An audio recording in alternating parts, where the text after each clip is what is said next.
Hey guys, tonight we begin with golden goblets, velvet cushions, and the unbearable agony of too much roast duck. You're a medieval noble, which sounds great in theory until you wake up. You don't rise to a sunrise or a gentle songbird on your sill. You rise to your chamber pot's scent, a stiff back, and the distant clang of someone beating a rug in the hall like it owes them money. So before you get comfortable, take a moment to like the video and subscribe, but only if you genuinely enjoy what I do here. And let me know in the comments where you're tuning in from and what time it is for you. Now dim the lights, maybe turn on a fan for that soft background hum, and let's ease into tonight's journey together. The bed should be grand. Yours technically is high wooden posts, faded embroidery, a mattress stuffed with goose down, assuming the geese were cooperative. But even noble mattresses aren't kind to joints. Your spine sounds like someone stepping on old kindling when you sit up. And you do sit up slowly, because you overate again last night. Again. There's an entire goose somewhere in your large intestine whispering threats. The room is cold, despite the heavy tapestries on the walls, and the fireplace now just ashes, and the memory of warmth. A draft slips under the heavy oak door and dances across the flagstones. Even being rich doesn't stop that. A servant enters, not making eye contact. He's trained not to, and opens the shutters. You squint at a bleak sky, and the realization that you will yet again spend the day pretending you enjoy eating cold venison. You don't dress yourself. Someone else does. First the linen shirt. It's been aired out overnight, but hasn't seen soap in weeks. That's normal. Water is for drinking and dyeing and not washing noble clothes. Then come the woolen hose, the tunic, the fur-lined overgown, because you're a baron or a lady or someone with an estate and very cold knees. There's no rush to breakfast. You're noble.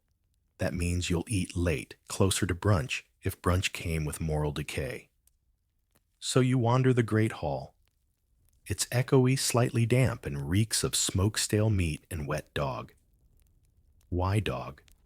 Because yours sleeps near the hearth, possibly on a better cushion than the one your scribe uses.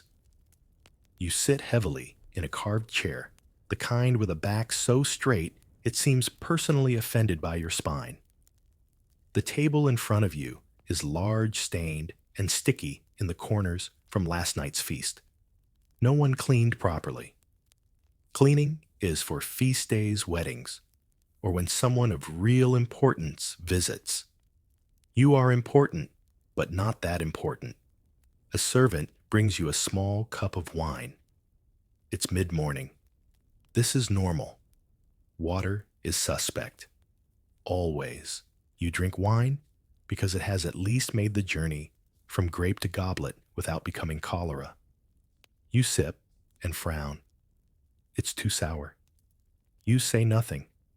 You just glare slightly. The servant looks like he might cry, which is how you know the hierarchy is working. Food. Not yet. Nobles don't do humble breakfasts. You might have a bit of bread if someone remembered, but the real eating doesn't start until midday. You sit stomach grumbling beneath layers of wool, regretting the decision to skip dinner's third course last night in a misguided attempt at dignity. What you do have is boredom. No phone, no books that don't weigh 5 pounds and involve saints.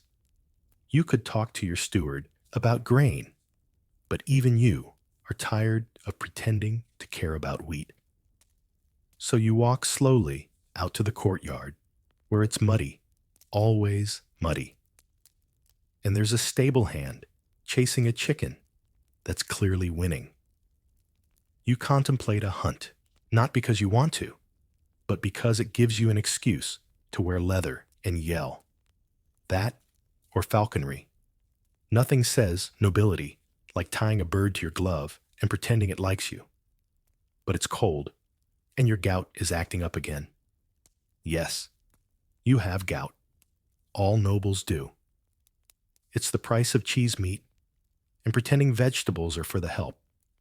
You go back inside, shuffling past tapestries that depict saints with golden halos and demons shaped like livestock. Upstairs, someone's child is learning the lute, poorly. The sound drifts through the stone like a mosquito made of sadness. Eventually, food arrives. Not a meal, just a small table set with cold meats, yesterday's bread, and cheese that smells like a boot had opinions. You don't smile. Nobles don't smile. But your stomach makes a hopeful sound. You nibble. Just enough to survive until the main meal, which will be enormous, and likely involve animals cooked whole and posed dramatically. You eat slowly. Nobles do everything slowly, except die from infection, which happens quite fast. You pull apart bread. It's fine. Coarse dry, meant to absorb wine or shame. You nibble cheese, then push it away. The smell is starting to hurt your feelings.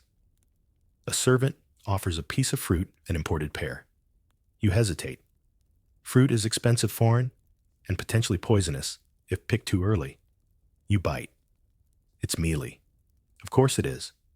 The wine refills itself. That's the one comfort. It's warm now, from sitting out, and the cup is pewter, which leaves a taste like regret.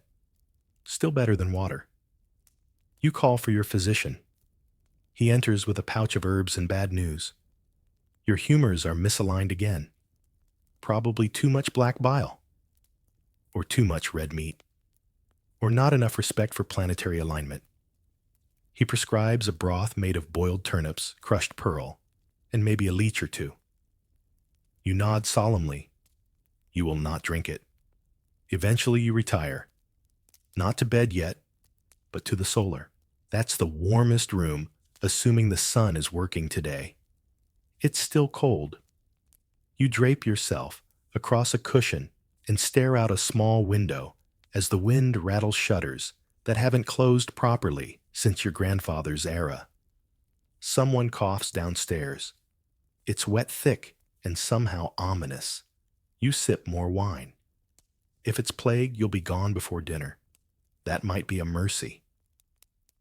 You think of dinner, of pies filled with entire animals, of spice-encrusted legs, of lamb, of boiled eggs dyed green for no reason other than boredom. You smile faintly, not because of the taste, but because at least it'll be hot. For now, you sit, wrapped in fur, drunk on lukewarm wine, waiting to be fed, because that dear listener is what a medieval noble truly does. Not rule, not ride, not read, but wait, for food, for warmth, for the next course, or the next life. You are a noble. Congratulations. You are profoundly, perpetually uncomfortable.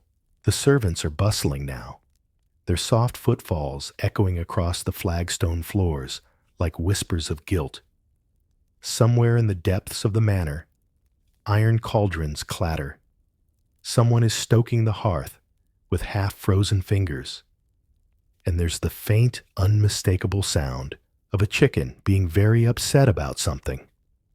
But none of this noise means your breakfast has arrived. Because you're a noble, and breakfast isn't really breakfast. It's a vague suggestion of sustenance delivered late and eaten reluctantly. It's not even called breakfast. It's called breaking the fast, and that fast may well have been longer than anyone intended. Nobles don't eat early. That would be vulgar. Breakfast is for workers and monks, people who sweat before noon. You, meanwhile, sit in a chair more decorative than comfortable and wonder if you should have eaten more of that lukewarm eel pie last night. Eventually something arrives. Not all at once, of course. This isn't a diner. It's more of a processional. First, a servant appears, holding a pewter basin and a pitcher of water. Hand washing. Ritual. Necessary. The water's lukewarm, at best scented faintly, with herbs lavender, if your steward's been on top of things, or maybe just yesterday's soup. You nod and let the water trickle over your hands, careful not to show too much eagerness. Nobles must remain bored at all times. Then finally the tray. It's not what you hoped. You know it won't be. And yet every morning you imagine hot eggs, toasted bread, sizzling bacon, things that don't exist yet, or if they do, are reserved for someone with a more aggressive cook. No. What you get is what nobles always get. For breakfast, slightly stale bread, maybe with a dab of jam, and a wedge of cold meat from the previous night's feast. Your stomach growls, your dignity sulks, and your taste buds brace for disappointment. The bread is heavy, made with flour, sifted by hand, and baked in an oven that occasionally doubles as a sauna for the kitchen staff. It's not moldy yet, but it is hard enough to qualify as a weapon. You try to tear it with your hands, and when that fails, you resort to small bites like a rodent testing a trap. If you're lucky, it's been warmed near the hearth. If not, it's like chewing on guilt and old flour. The meat is cold venison, technically fine, practically a dental hazard. It's served on a wooden trencher and glistens slightly with congealed fat. You consider pretending you're full just to avoid eating it, but nobles don't lie about food. That's for peasants. Nobles simply suffer in silence while staring blankly into the middle distance. A servant offers ale. Not wine, not this early. You nod. The ale is thin weak and room temperature, which is currently 3 degrees above freezing. Still, it's safer than water and more bearable than the bread. You sip sigh and contemplate whether being born into privilege is actually a curse disguised as opportunity. You look around. The tapestries still hang limp with damp. The fire struggles. Across the table, your cousin is chewing like he owes the bread money. Your aunt sniffs her meat with suspicion, as if someone might be trying to poison her with leftovers. It's not paranoia. That's actually happened twice this year. Conversation, if it happens, revolves around 3 things: the weather, someone's health, and who isn't visiting this week because of a plague, a war, or gout. You nod along, tear another chunk of bread, and pretend this is normal. Because for you it is. You think about honey. Real honey. Sweet, golden, served in tiny jars the size of a walnut. That would improve things. But honey is expensive even for you. The bees are taxed, or cursed, possibly both. So instead, you dip your bread in wine-soaked raisins and try not to cry. An argument breaks out at the servants' table, too quiet to make out, but loud enough to be distracting. You pause mid-bite. The noise ceases. The steward appears and apologizes before vanishing again. You chew slowly. Being noble means you eat first, always. But it also means everyone watches what you eat, how you eat, and how much you leave behind. If you leave too much, you're spoiled. Too little, and you're suspected of being sick or plotting.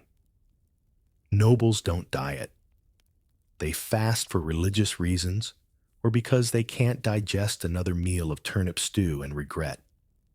Your plate is cleared before you've truly decided whether you're done. Another ritual. Another sign that breakfast is not about nourishment, but structure. You lean back in your creaky chair and resist the urge to belch. That's for supper, when things get truly theatrical. You've consumed roughly 400 calories of edible indifference. Your stomach is full-ish. Your mood is neutral. You won't eat again until the great meal at noon, which is less a meal and more a siege on the concept of moderation. Your doctor arrives just in time to ruin what's left of your appetite. He insists you should cut back on salted meats and eat more boiled roots. You nod. He's right. You won't do it. No one does. Not until their feet swell and their bowels riot. Then maybe a radish. You excuse yourself, your hands still slightly sticky from plum conserve. You pass a stained glass window that glows red and gold with the weak light of a sun that can't quite break the clouds. You consider going to the chapel, not out of piety, but because it's slightly warmer there and smells like candles instead of stale ham. Outside, the grounds are wet. Always wet. Even the dogs look miserable. A lone peacock struts past the window, reminding you that your ancestors thought birds with loud screams were ideal lawn decor. You sigh. Breakfast is done. Your stomach is not satisfied, but it's resigned. And so are you. Because in this world of wealth and ritual, even food has a schedule, and that schedule says, starve now, feast later, then lie down and regret everything. Congratulations, noble. You've survived breakfast. Barely. Your day trudges onward. And though you've barely eaten, your stomach knows better than to demand anything substantial before the midday meal. Still, your thoughts drift to bread. Glorious golden status confirming bread. Because as a noble, your bread is not just food. It's identity. It's politics. It's the edible billboard that tells everyone I am rich, and this flour has been sifted more times than your family has bathed. You don't bake your own bread, of course. That would be absurd. You don't even enter the kitchen unless someone's being dramatically punished, or you're there to sniff the stew for treason. No, your bread is made by professionals. And by professionals, we mean terrified kitchen staff working in an oven the size of a small chapel, sweating into dough with hands that haven't held a quill in their lives. Your bread begins its life as grain often imported. Yes, imported. Because local wheat is fine for peasants and pigs, but your estate demands the good stuff. Grain grown in regions so far away that the shipping costs alone could feed a village. The flour is white, because the darker the flour, the closer to dirt it is. And you, dear noble, must never be associated with dirt unless you're dramatically falling into it at your own funeral. Sifting is everything. The flour passes through increasingly delicate cloths, each one removing another layer of inferior particles, also known as nutrients. By the end, what's left is as pale as your legs after a long winter. It's soft, powdery, and absolutely devastating to your digestive system. The dough is mixed with water, sometimes milk, occasionally eggs if you're feeling decadent. Then it's kneaded by someone whose name you don't know, but whose wrists now crack like medieval joints every time they stretch. Yeast is finicky, unreliable, and mostly guessed. Rise times are a mixture of experience and prayer. The dough is shaped, sometimes stamped with your family crest if you're trying to impress someone or assert dominance over the neighboring duke's rye loaf. It's slid into a stone oven already hot enough to terrify nearby poultry and left until the scent becomes tolerable or something catches fire. Either way, it emerges crusty golden and ready to be shown off. You don't cut noble bread. You tear it, slowly, dramatically, like it's a scroll being opened in court. Each tear releases the scent of mild privilege and faint yeast. It's served to you on silver, or wood if you're rusticating in the country. And yes, the crust is too hard, and the interior too dry, but you pretend otherwise, because this loaf took 4 days, 2 servants, and half a cow's worth of labor to create. The peasant's bread, by contrast, is often baked with barley acorns and the occasional ground-up twig. Their loaves are dark, dense, and smell like obligation. Your bread is white fragile and smells like someone tried too hard to make it pleasant. The difference is not just culinary, it's social. If you served peasant bread at your table, your guests would assume you'd been robbed or excommunicated. This is why noble bread matters. It tells a story of wealth of power, of the ability to waste resources on aesthetics instead of survival. It's not just food, it's edible hierarchy. And here's the fun part, it doesn't even taste good. Oh, sure, there are herbs, sometimes rosemary, sage, maybe a touch of lavender if your cook is feeling poetic. But mostly it's bland, which is how you like it. Bland food doesn't offend. It doesn't challenge the senses. It simply reminds you that you've eaten something rare and expensive. Flavor is for peasants. You, dear noble, dine on prestige. When guests arrive, bread becomes theater. Trenchers are carved from loaves so thick you could use them as shields. They soak up sauce fat and the slow descent into gout. These bread plates are edible in theory, but usually given to the dogs or servants after the meal. This is charity disguised as compost. Sometimes bread is hollowed out and filled with stew, because what's nobler than eating soup from something you also chew? It's efficient, elegant, and mildly disgusting by the time it sags. But the peak of noble bread culture, the subtleties. Ah yes, sugar sculptures, edible towers shaped like castles, unicorns, or saints doing suspiciously secular things, made of sugar paste or dough and displayed during feasts not for eating, but for proving you can afford to not eat them. One noble once had a bread replica of his own head made and served at his own feast, possibly to confuse assassins. Now let's talk price. A single noble loaf could cost more than a servant's monthly wage. Why? Because economics. Because status. Because every bite says, I control grain mills, taxes, and the fate of 3 villages. And if famine hits, oh dear, you still get bread. Special bread. The clergy says nobles must eat to lead. Even when grain is short, your loaf appears. Smaller perhaps, and slightly less puffy, but present. Peasants, meanwhile, are mixing bark with lichen and calling it rustic. Of course, not all nobles cared. Some were known to fast in solidarity for about 20 minutes. Then they remembered the candied walnuts and gave in. And what of waste plenty? Uneaten crusts, misshapen rolls, burnt ends all discarded. Maybe given to the hounds, maybe dumped, maybe given to the poor if someone's feeling unusually pious after confession. Bread, after all, is sacred, until it's not. You sit now at your dining table. A fresh loaf is brought in. It steams gently, crust dusted with flour. A servant carves the cross atop it, mutters a prayer, and offers the first piece to you. You break it slowly, savoring the moment. You chew. You try to taste status. All you get is dry crumbs, and a reminder that richness is often a matter of ceremony over satisfaction.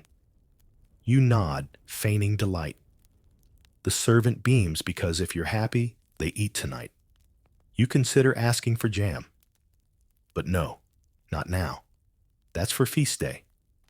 Besides, someone important is arriving this afternoon, and there's talk of a pastry swan being prepared in their honor. For now, you chew. You swallow.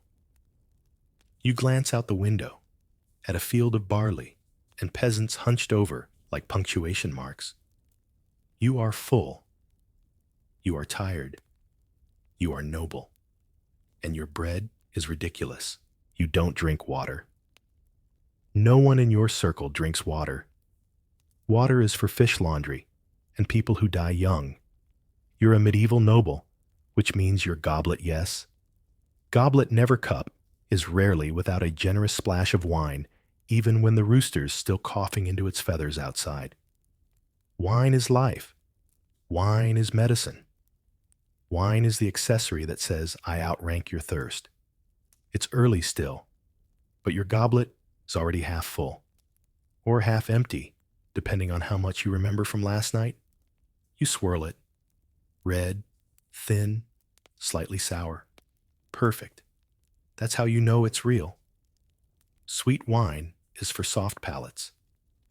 This is the wine of warriors, kings, and someone who hasn't had a functioning liver since Pentecost. You sip. It burns slightly. That's how you know it's safe. Because the water, oh no. You've seen the well. You've smelled the stream after a rainstorm washes down everything from pig pens to sins.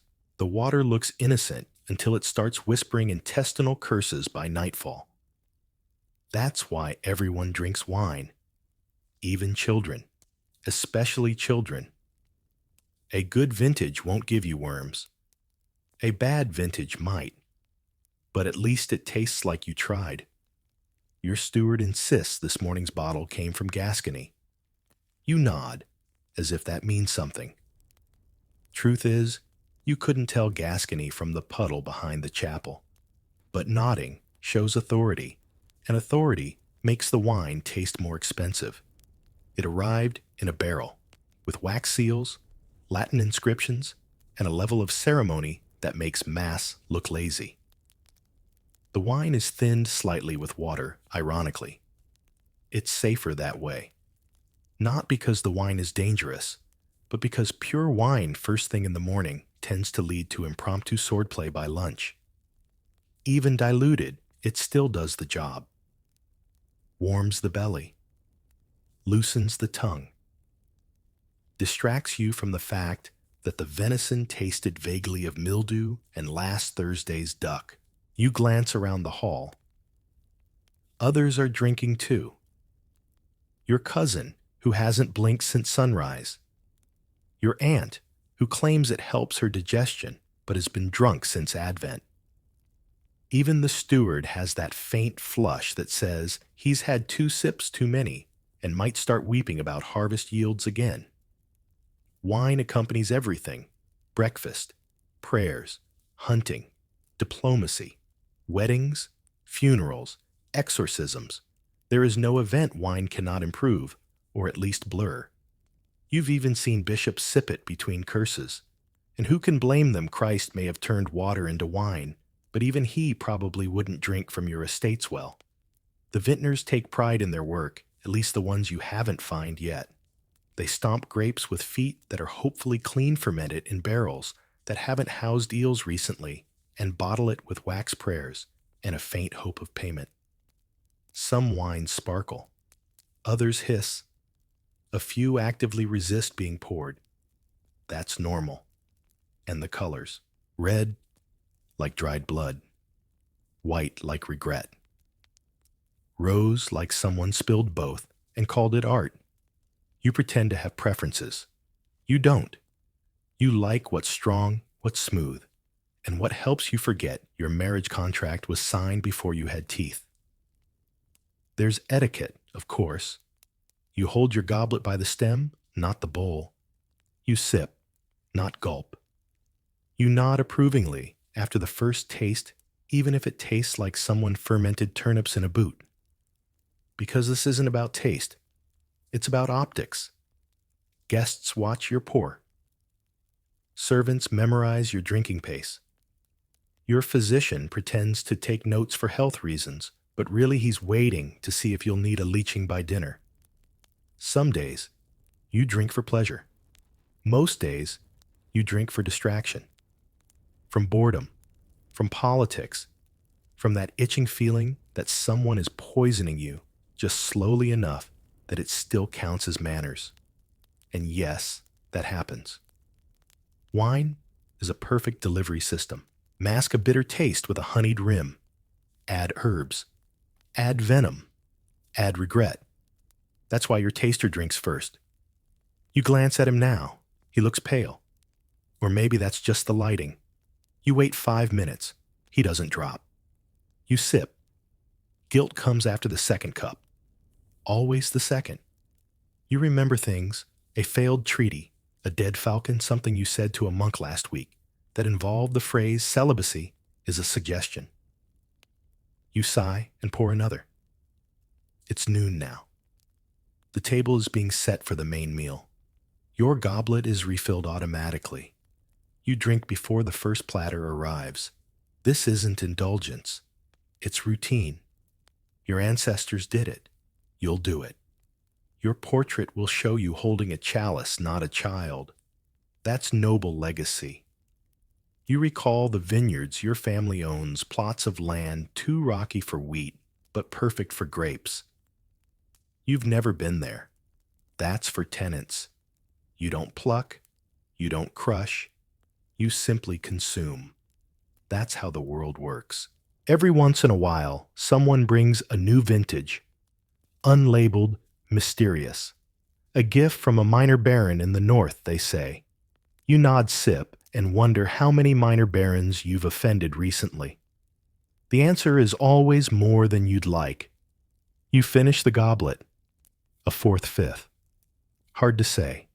The room feels warmer. Your tongue feels heavier. You're not drunk, not yet, but you're definitely noble, and that's almost the same thing. You stand slowly, with the gentle sway of someone who owns everything and trusts gravity out of habit. You move toward the window, goblet in hand, and stare at the vines crawling the courtyard walls.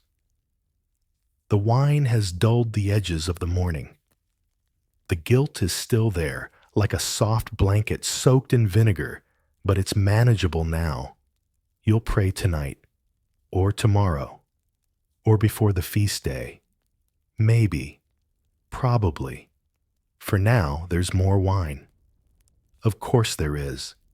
You're a noble, and the well water is plotting against you. You've already had 2 goblets of wine, and your stomach is cautiously optimistic. But then comes lunch, or what the kitchen calls dinner in the old sense, because no one in your household knows what time it actually is, and clocks are still just very large guesses. And here lies the issue. Food is delightful essential, and also possibly trying to kill you. Because, dear noble, you live in a world where everything is a weapon, especially stew. Which is why you never eat first. You wait, poised, with dignity, like a statue of someone important, but also slightly concerned that the roast goose is hiding a conspiracy. A servant stands at your side, shaking only slightly. He's holding a spoon. It's silver, because pewter's too porous and might trap unpleasantness. You nod toward the dish in front of you, a dark, bubbling concoction that smells of cloves, onions, and plausible deniability. He dips the spoon blows, gently, almost reverently, and tastes. Then you watch. You always watch. Because if there's going to be vomiting seizing, or sudden dramatic collapse, it should happen before you tuck in, preferably with enough time to call the priest. He swallows. 1 second.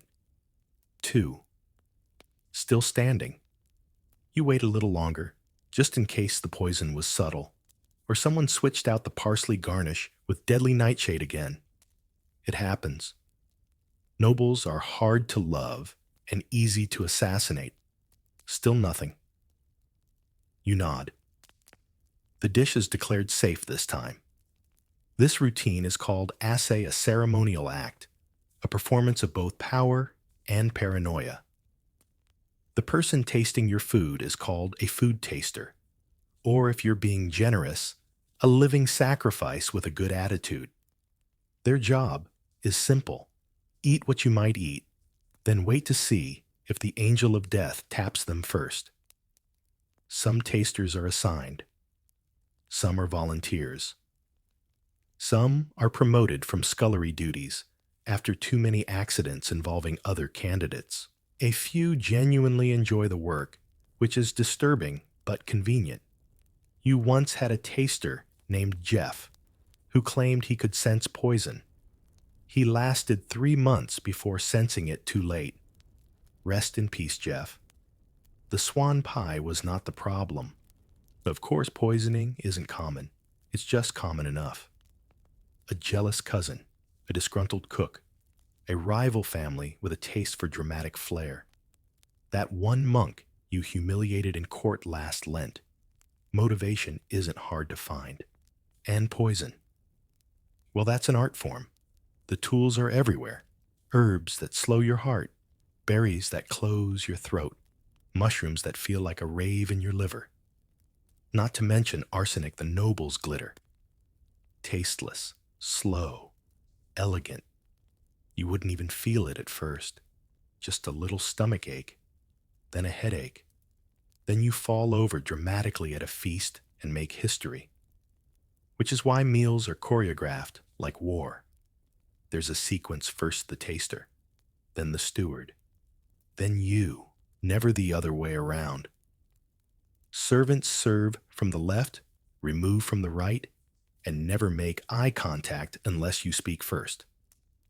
Eye contact can be fatal socially. If you suspect a dish, you may pass it on to someone else. A polite way of saying, "Eat this and let me know how you feel in an hour." Occasionally, someone forgets to taste, and the plate is removed in silence. No one speaks of it again. Sometimes the poisoning isn't deadly, just disciplinary. A bit of purge-inducing root slipped into your wine. You spend the night on a chamber pot questioning your life choices, and your enemies watch you limp into chapel the next morning with faint smugness. Paranoia extends beyond the plate. Your goblet silver, cleaned in your sight.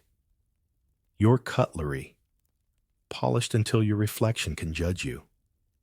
Your napkin, shaken out lest someone stitched a hex into the corner. It's exhausting being elegant. The kitchens are locked at night. The pantry has a key, 2 copies, one for the steward, one for the cook. The wine cellar is watched. The barrels are sealed. And still, you suspect someone tampered with the mustard. You tried to hire an alchemist once to test for poison. He tested everything with vinegar and declared your wine emotionally unstable. He was banished. Your doctor isn't much better. He tastes nothing but offers endless opinions. Too much heat in the blood, he says, when you burp. Choleric imbalance when you sneeze. Possibly enchanted cheese when you confess to indigestion. He prescribes boiled nettles. You prescribe him distance.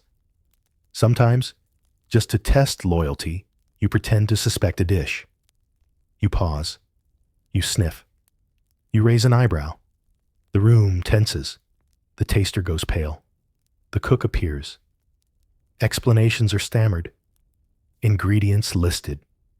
You say nothing, take a bite, and chew slowly. Power is knowing they all watched you do it, and that you might still die, but not today, because food is more than nourishment. It's performance theater politics on a trencher. And every meal is a reminder you are noble, envied, and possibly cursed. Every dish could be your last, every spoonful a gamble, but you eat anyway, not because you're brave, because you're hungry, and the duck smells amazing. You don't eat like a peasant. You don't even eat like a merchant. You eat like a person who's never chopped firewood in their life and thinks meat should arrive with its head still on, preferably smiling. Because you, dear noble, live in the age of excessive roasting. Lunch has become a full spectacle now. It's not a meal. It's an act of edible intimidation. The great hall smells of smoked pepper and something recently dead and heavily seasoned. The kitchen has been at war since sunrise, and the battlefield is your table. First comes the boar, huge, shiny, and roasted, until its skin glistens like it's auditioning for a knight's armor. Its mouth is stuffed with apples. Plural. one inside the other, like fruity Russian dolls. The tusks are polished. The eyes are gone. The cook says they're reserved for someone important. You hope that's not you. The meat is dark fibrous and carved with a blade that was likely used on actual people last year. You don't slice it yourself. You have someone for that, a carver trained in the art of slicing meat while making it look like choreography. He bows before every motion. It takes 3 minutes to get you a piece the size of a bookmark. You chew. Slowly. The boar is tough.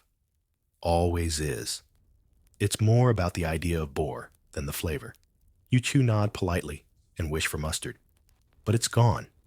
Someone down the table has already hoarded it, like it's powdered gold. Next, swan. Yes, swan. The bird that graced lakes, inspired poetry, and once hissed at your cousin, is now roasted, stuffed, refeathered, and presented like it's going to perform. The feathers are decorative, the head reattached for drama, and the cook looks like he hasn't slept in 2 days. Swan is not tasty. That's not the point. It's chewy, gamey, and slightly fishy, but it looks spectacular. Nobles don't eat swan because they're hungry. They eat swan to remind the room that they can. Someone at the table jokes that the bird died cursing your family line. No one laughs, because honestly, it probably did. Then the goose. Ah, goose. Fatty, greasy, vengeful. This one's been roasted with chestnuts and herbs swimming in its own melted dignity. The skin is crisp, perfectly so, and crackles under your knife. You feel a flicker of hope. You bite. It's amazing. For 4 seconds. Then the fat kicks in. Goose doesn't digest. Goose lingers. Goose follows you into your dreams and whispers regrets. But you eat it anyway, because it's tradition. And because it's one of the few meats with enough flavor to distract from the fact that you've been constipated since Candlemas. There's rabbit in stew venison, in pies quail, wrapped in bacon, duck glazed with something reddish and sweet, maybe berries, maybe blood. It doesn't matter. You nod at each dish, like a tired emperor approving new taxes. A bowl of eels and jelly slides your way. You look at it. It looks back. You pass. Someone farther down the table is tearing into pigeon like it owes them money. Across from you, your uncle is dissecting kidneys with surgical enthusiasm, explaining loudly that this batch is far superior to last week's. You pretend to agree. You didn't eat last week's kidneys. You donated them to the fireplace. The meats never stop. They come roasted, boiled, baked into crusts, skewered with sprigs of rosemary, wrapped in pastry, marinated in wine, or disguised beneath custard for reasons no one understands. There's beef, tongue, lamb, shanks, oxtail, and once at a particularly weird feast, hedgehog, don't ask. The sheer volume of meat isn't just opulence, it's obligation. Nobles must display abundance. A thin noble is either sick, cursed, or plotting. Plumpness is proof of God's favor. Or at least a good cook and no shame. You pause between courses, stomach already murmuring in protest. You reach for your goblet. More wine. Always wine. It washes down the guilt and softens the incoming sugar-glazed pork loins now being carted in like holy relics. Let's talk chewing. There's a lot of it. Meat, especially in a world without tenderizers, is basically a workout. You chew like your life depends on it, jaw-aching tongue, numb teeth, protesting like union workers on overtime. You miss soft things. You fantasize briefly about a bowl of peas. You receive a leg of roasted peacock instead. It is dry, glorious, irredeemable. But the feathers, oh, the feathers have been preserved, dyed, and arranged behind the bird like a royal fan. No one eats the skin. No one likes the taste. But they take turns admiring it like art. You nod again. It's important to nod. Nobles survive by nodding at terrible things with enthusiasm. There's a moment of silence when someone says the jester tried to make a pie dance last week and the crust exploded. You're not sure if that's a joke or an omen. The servers bring pork cracklings, and everyone perks up. Salty, crispy, possibly not lethal. You pop a piece into your mouth and pretend this is how royalty lives. Let's not forget, all of this is happening without forks. Forks exist somewhere in Byzantium. You've heard of them. They're scandalous, heretical. So you eat with fingers, knives, and spoons. You tear meat with your hands like a civilized wolf and wipe your fingers on cloth your tunic or once a page's sleeve by accident. Everything is messy. Your lips shine with grease. Your hands are sticky. There is fat under your fingernails and a breadcrumb in your beard that's old enough to vote. And yet you're envied. Because in a land where most people eat bean stew and bark bread, you sit beneath chandeliers made of deer antlers and consume enough animals to start a second flood. You lean back in your chair now. The main meats are done. The birds are bones. The sauces have coagulated into puddles of regret, and your stomach, a stuffed reliquary of poor decisions. But dessert is coming, and with it, the promise of more chewing. The meal isn't over. It never really is. You've chewed, swallowed, winced, and survived. Yet now the real performance begins. Because here, it comes the grotesque roast parade. This is no ordinary course. This is spectacle. This is artistry.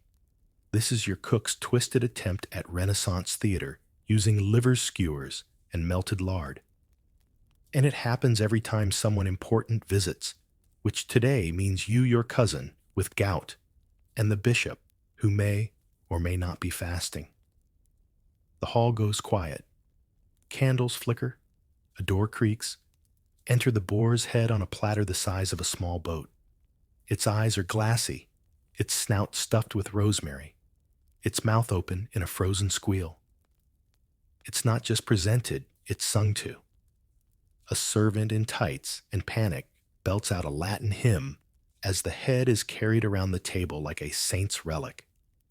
You suppress the urge to giggle or scream. The boar was roasted whole and decapitated theatrically, so its body could be served as slices while its head judges you. That's tradition. That's nobility.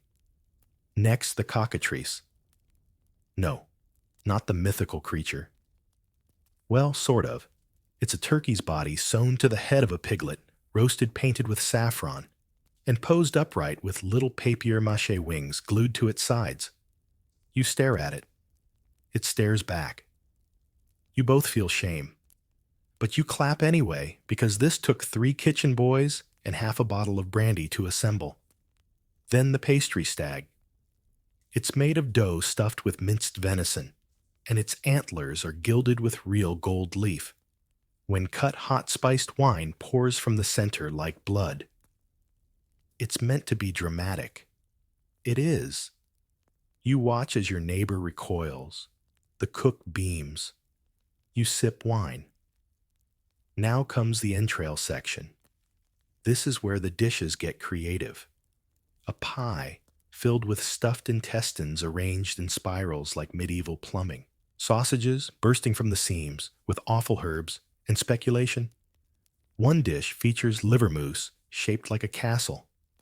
The drawbridge is a sausage. The moat is actual gravy. You are impressed.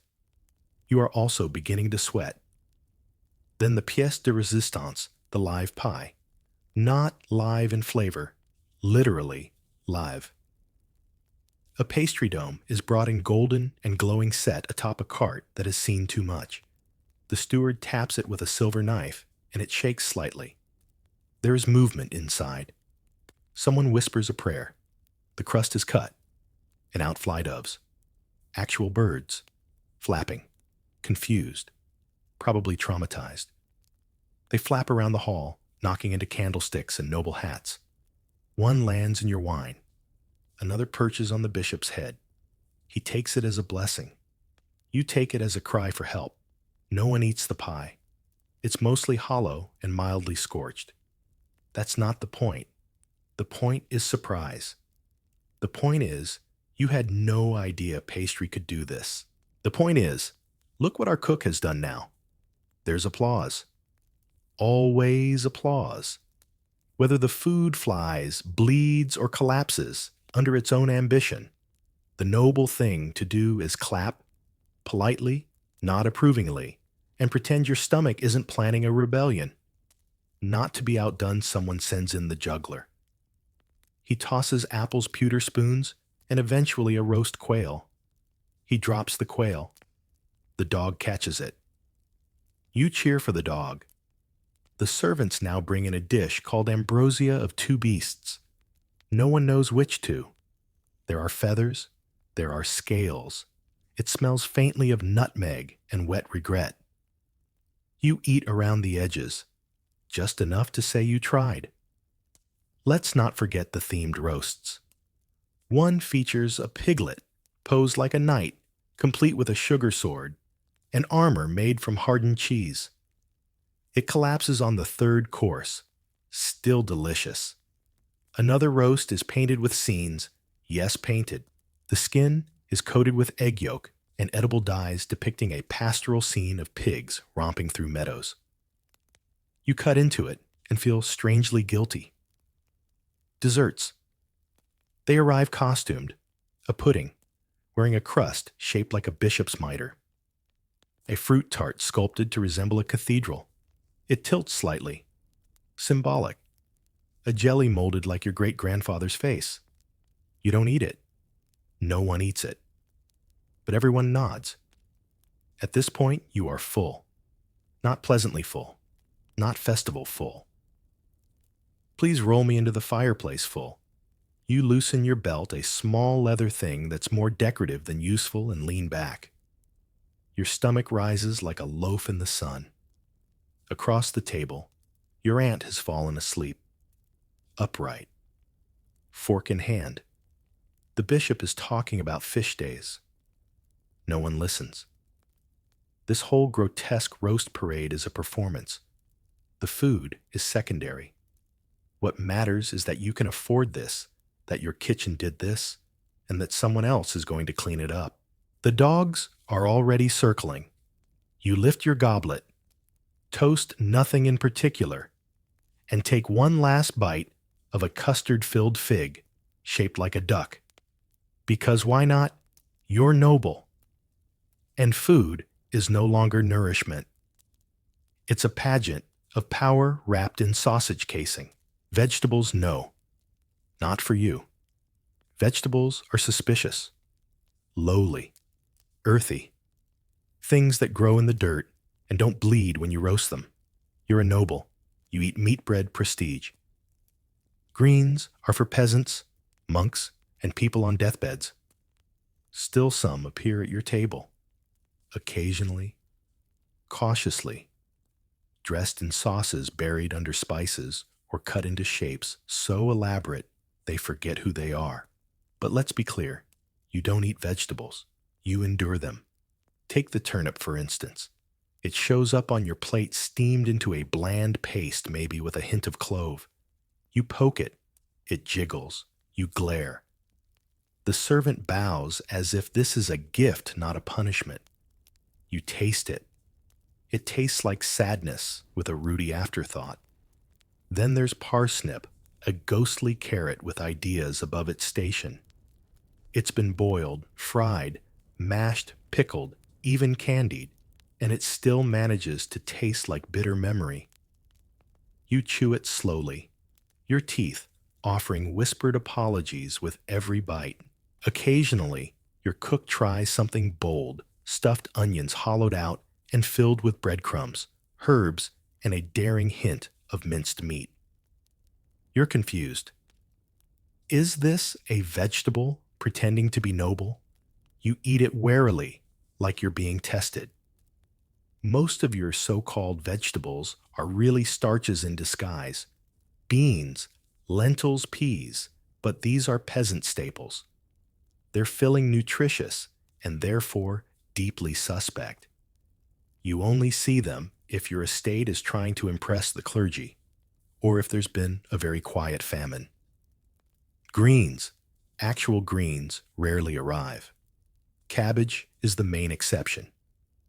It's boiled until it gives up, then slathered in butter or vinegar, depending on whether the bishop is in attendance. Sometimes it's disguised beneath bacon. You eat the bacon. The cabbage is left to contemplate its role in society. Salads, almost unheard of. Raw vegetables are seen as risky, borderline scandalous. Who knows what touched that lettuce worm's sin? So if anything green arrives raw, it's buried in herbs and rosewater and then served on silver with a side of apology. You once tried a radish. Once. It bit back. Fruit fares slightly better, but even then, it's dressed up like a duchess. Pears poached in wine. Apples baked into castles. Grapes dusted in sugar. Even the figs are stuffed with almonds, honey, and gilt. And then, there's the herbs. Basil, sage, rosemary, technically plants, but they don't count as food. They're garnish. Accessories. Smells of sophistication. You scatter them over meat to say, I know flavor exists. But you don't eat them. That would be uncouth. What vegetables you do eat have been through trials. They've been roasted, mashed, salted, soaked, prayed over. A simple carrot is boiled with cinnamon doused in vinegar and placed beside a slab of venison so large it casts a shadow. You ignore the carrot. Because in your world, vegetables are symbolic. You don't eat roots. You own land. You don't dine on beans. Beans belong in monasteries and peasant stews. You tried bean pottage once out of curiosity. It stuck to your spoon like betrayal. Never again. There is one exception. Spices. Exotic, expensive powdered plant parts that you adore. Pepper, cinnamon, cloves, nutmeg. They aren't vegetables, but they come from plants, which is close enough to justify your entire personality. You sprinkle them on everything. Even pork. Even wine. Even your fingers when no one's watching. Spices are status. The peasants eat cabbage. You eat saffron. But lately rumors swirl. Some say that fresh greens are good for digestion, that chewing raw leaves might prevent gout, even scurvy. These rumors come from sailors and monks, which makes them both dangerous and vaguely hilarious. Still, you wonder. You stare at a platter of boiled leeks with caution. They're soft, wilted, and smell like someone wept into the cooking pot. You try a bite. It tastes like a lost opportunity. Later that night, your stomach rebels. You blame the leek. A guest once brought artichokes. Imported, spiny, allegedly edible. You had the cook boil them for 3 hours and serve them with honey. No one knew what to do. They were passed around like holy relics, then quietly fed to the dogs. The dogs got sick. Your physician insists you need more roughage. You ask if that's a saint or a disease. He suggests boiled barley with greens.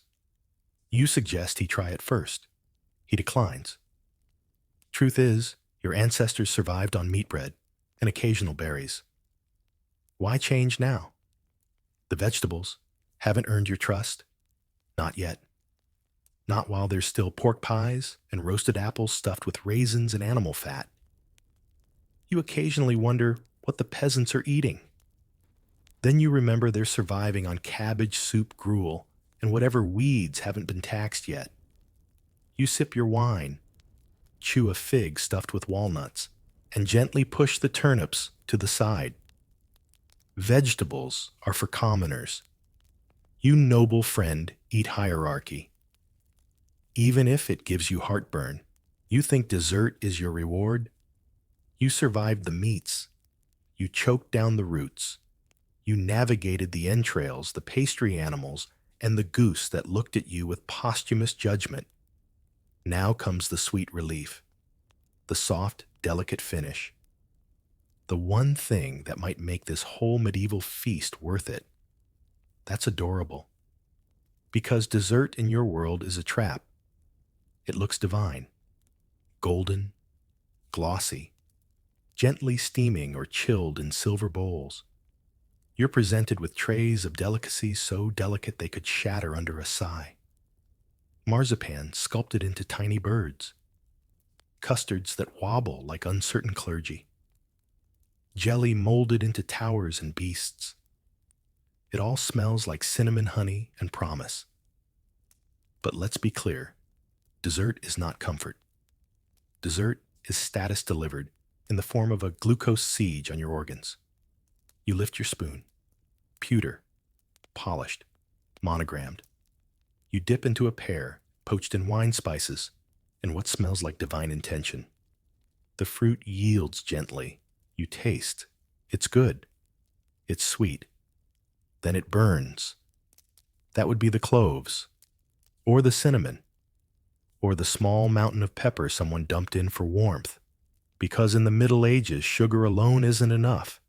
You must assault the tongue from all directions, sweet, hot, sour, slightly bitter. Your mouth is no longer eating. It's debating with itself. The next dish is a tart. Crust like bark. Filling of fig, dates, chopped almonds, and enough honey to glue a cathedral together. It sticks to your teeth like vengeance.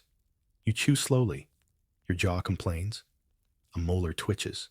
You swallow. You regret. But the pie looks like stained glass. So you nod and say, exquisite. There's a comfit tray, tiny candied seeds, each coated in layer after layer of sugar.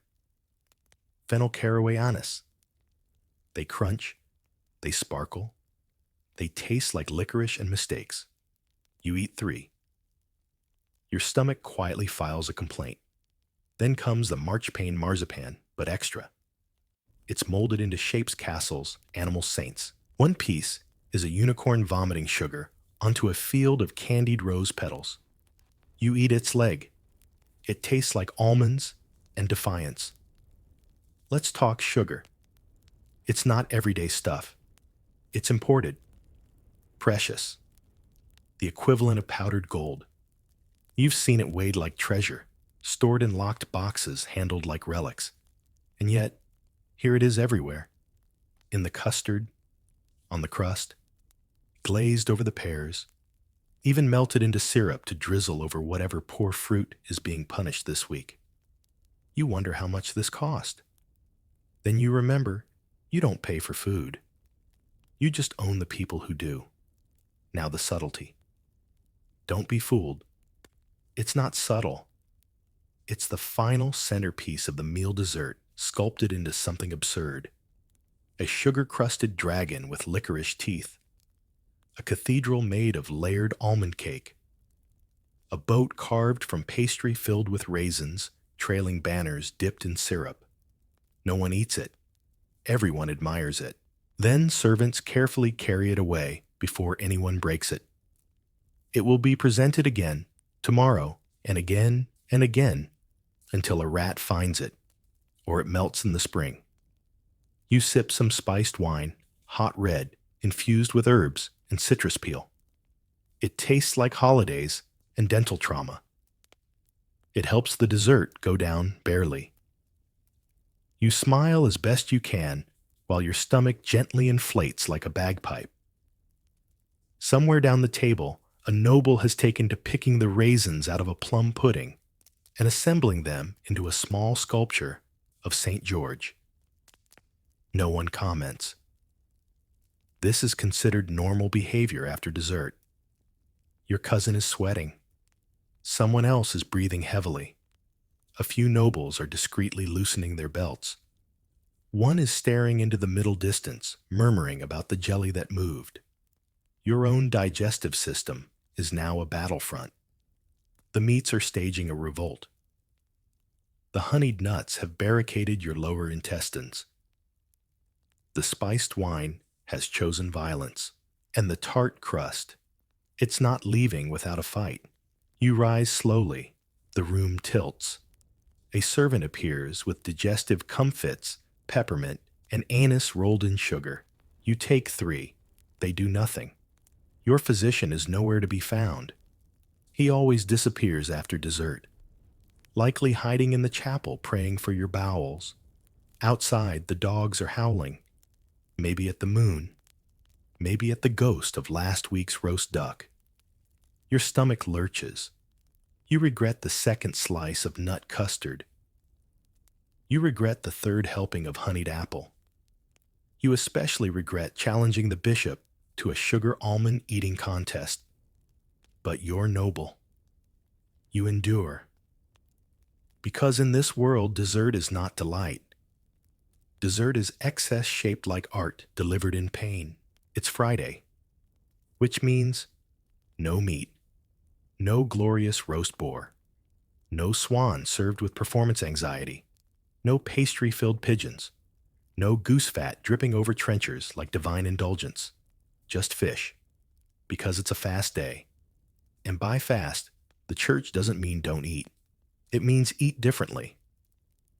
And differently in this case means suffer slightly while pretending to enjoy it. So today, your table is a display of everything aquatic and alarming. It starts with the eel jelly. Of course it does. It always does. A large wobbly mound, faintly translucent, shimmering with mystery. Inside, curled pieces of eel, pale and gray, like someone dropped thick noodles into aspic and prayed for mercy. It quivers when you approach. You quiver back. The cook insists it's seasoned with wine vinegar cloves and something called herb sauce. The herb is never named. You ask what kind of eel it is. The cook just says, willing. You take a bite. It's cold. It's chewy. It's confusing. It tastes like if a fish had anxiety and tried to preserve itself in sadness. But you nod, as always. Nobles must appear pleased, even as your molars revolt.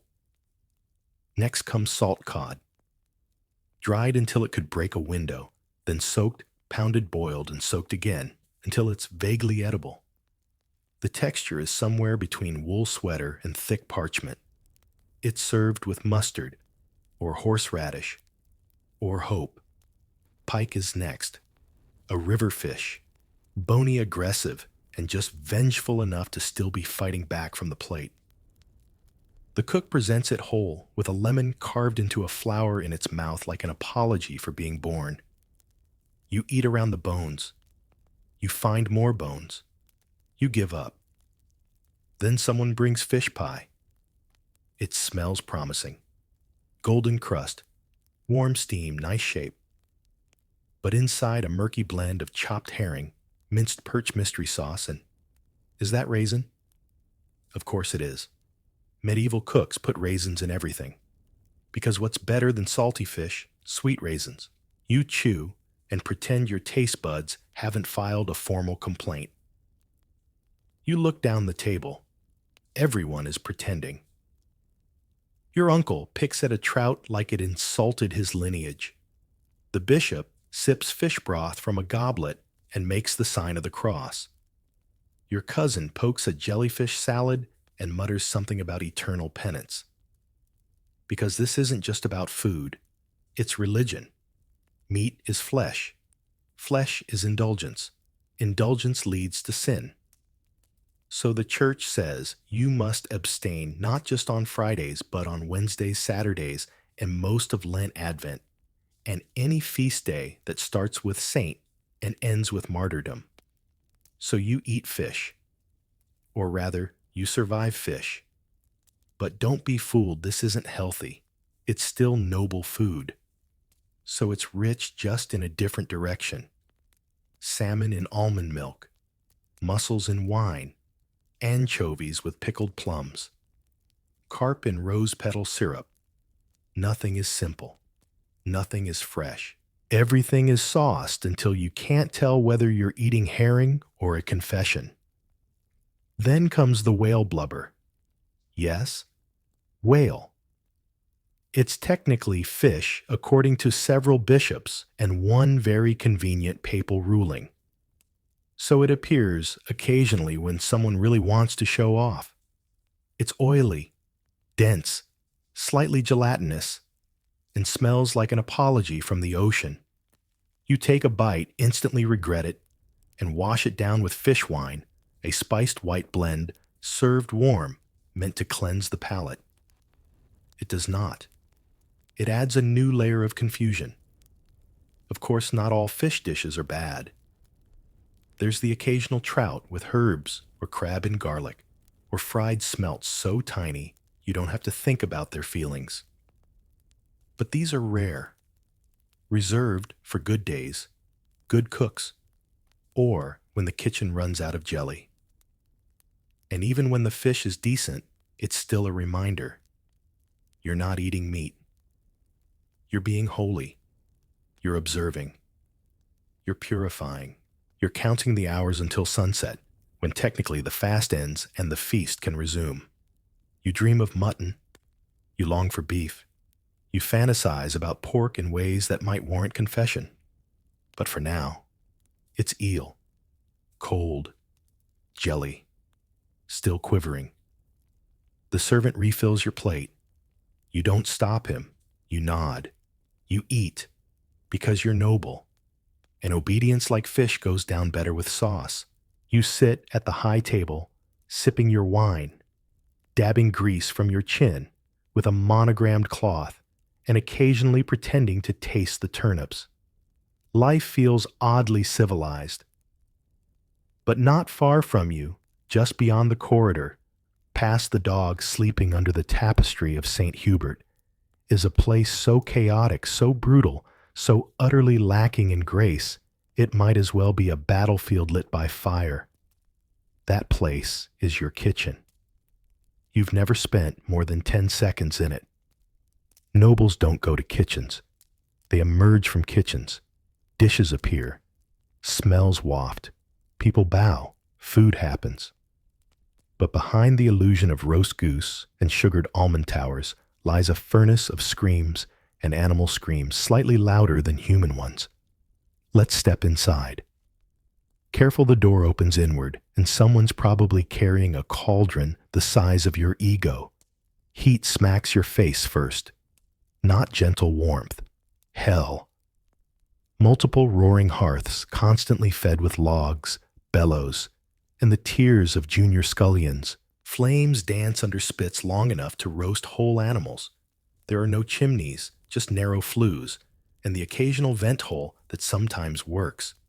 Smoke clings to everything. You smell like sausage before you speak. Then the noise, chopping, shouting, boiling, screaming, hissing, barking, praying. The cooks speak in a dialect that's part French, part curse. Knives clatter, cauldrons bubble. A goose flaps freshly plucked, freshly unhappy. Someone yells about a dropped pie crust. Another yells louder. No one listens. At the center of it all is Bart, your head cook. One eye, 18 fingers between his staff. Burns up both forearms. Smells vaguely of onions and vengeance. Bart is a culinary warlord. He commands with a ladle, communicates and roars, and can debone a pheasant blindfolded while insulting 3 generations of nobility. You've never spoken to him directly. You fear him slightly. Everyone does. Bart doesn't cook. Bart orchestrates. He stands amid the chaos, arms crossed, shouting orders, while apprentices dash from shelf to spit to chopping block. Every dish you eat passed through his domain. He knows who salted it, who stirred it, and who sneezed near it. That last person is now banished to washing leaks outside, in the rain. Your kitchen is massive. Stone walls, soot-black ceiling, and shelves stacked with dried herbs, roots, spices in cloth sacks, and jars labeled in faded Latin. Knives hang from beams. Hooks dangle from rafters. Some still have things hanging. Not all of them are meat. The butchery station is its own opera of gore. Whole animals hang from racks, boar deer lambs. Blood drains into gutters. Everything is skinned, chopped deboned, seasoned, then rushed to the fire. The smell is half hunger, half regret. There's a boy whose only job is to turn spits. All day. His arms are blistered. His face is glazed in sweat.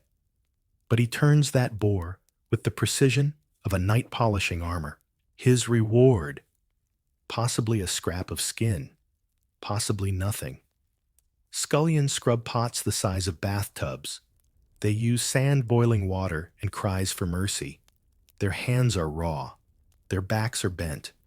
One of them is 12 and already looks 70. Then there's the pastry team, tucked in a slightly cooler corner, folding dough sculpting animals and shaping jellies into things that wobble provocatively. They whisper. They work fast. One sneezed once. That was her last tart. The pantry is locked. Only Bart and the steward have keys. Inside, sacks of flour dried fruit, rare nuts, salted fish, forbidden wine, and 3 questionable cheeses sealed in wax. There are rats, of course, but they're respected, even named. One's called Gregory and allegedly has opinions on stew. The spice room. Oh, the spice room is tiny sacred and always watched. Cinnamon pepper, saffron cloves. All under lock, sometimes with prayer. You don't touch spices unless you want to be remembered in curses. And yet somehow, amidst the flames, knives, blood-screaming birds, and half-melted aprons, food gets made. Dozens of dishes. Each day, hot, decorated, occasionally edible. Burns are constant. Cuts are expected. No one counts fingers. Once a cook fell into a vat of boiling wine. He emerged slightly drunk and smelling amazing. Bart made him finish the sauce before seeing the physician. Sanitation. A dream. Most hands are rinsed in wine or nothing. Raw and cooked meat share chopping blocks. Leftovers are either repurposed fed to dogs or offered to monks with a straight face. If something looks green but isn't supposed to, you scrape it, bless it, and bury it in sauce. Yet the kitchen is loyal. Fiercely. They hate you, of course, but they hate everyone equally. And they feed you. They keep you alive. They make your table groan with excess while they chew boiled gruel and peel garlic in shifts. They've seen noble secrets, illegitimate children, embarrassing allergies. One cook once had to serve soup to a baron who was secretly vegetarian. That cook was sworn to silence, then bribed with cheese. Sometimes you send a leftover swan or pie back as a gesture. Bart doesn't thank you. He just nods once grimly. That means it was acceptable. That means no one will accidentally overseason your goose next time. You'll never fully understand your kitchen. You're not meant to. It's a world beneath yours.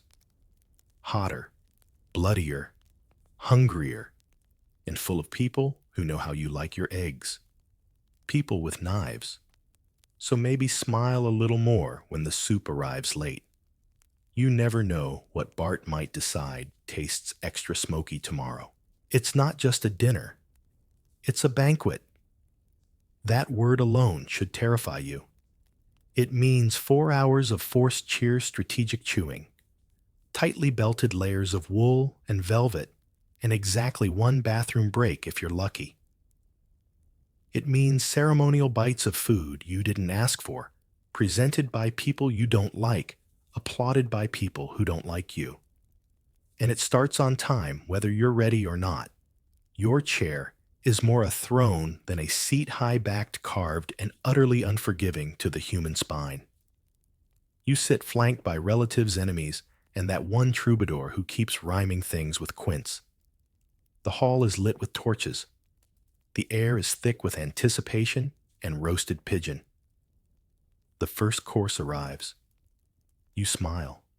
You have no choice.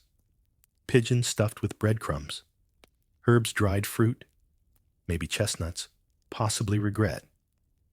It's tiny. It looks like it tried to fly and failed halfway. You nod, you chew, you nod again. The person across from you is dissecting theirs with surgical malice. Then more food. Always more. Because banquets don't come in courses, they come in waves, one after the other. A bowl of pottage thick enough to stand a spoon in. Quail in sauce with ingredients no one can name. Jellied calf's foot. Duck glazed in cherry and arrogance. A pie that hums slightly, probably intentional. You eat slowly, but it never slows down. Servants swirl around you in patterns that resemble choreography, but are really chaos in matching livery. Platters are offered with a bow. You accept with a nod, always the nod. The noble nod is your greatest weapon. It means yes, no, go away, and I may be dying, but do not embarrass me. Music plays. A lute, a drum, a singer whose pitch is ambitious. Meanwhile, you chew. You chew like it's a test of class and jaw strength, because in truth, banquets are trials. You're being watched. Always, someone's judging your appetite, your manners, your conversation, your clothing, your stamina, your moral fortitude, as demonstrated by how you manage to swallow dried boar without choking. There's conversation, of course, but nothing meaningful. Weather. Falconry. Whether the goose this year is inferior to last year's. Someone makes a joke about how peasants probably don't even know what a truffle is. Everyone laughs too hard. You join in hollowly while considering faking a faint. Course 3 is sweet meats. Little nuggets of honeyed spiced meat wrapped in pastry or leaves. Someone calls them delicate. You call them dangerously similar to the pork from Course 1. Then come the official speeches. The host rises. He speaks of honor, God, family harvests, alliances, the beauty of his wife, who is glaring at him, the loyalty of his cook, who is asleep, and the glory of the kingdom which may or may not be at war. Everyone claps. You clap. More food arrives while you're clapping. Stuffed pears, sausages coiled like dragons, marzipan fish, a tart shaped like a heraldic crest.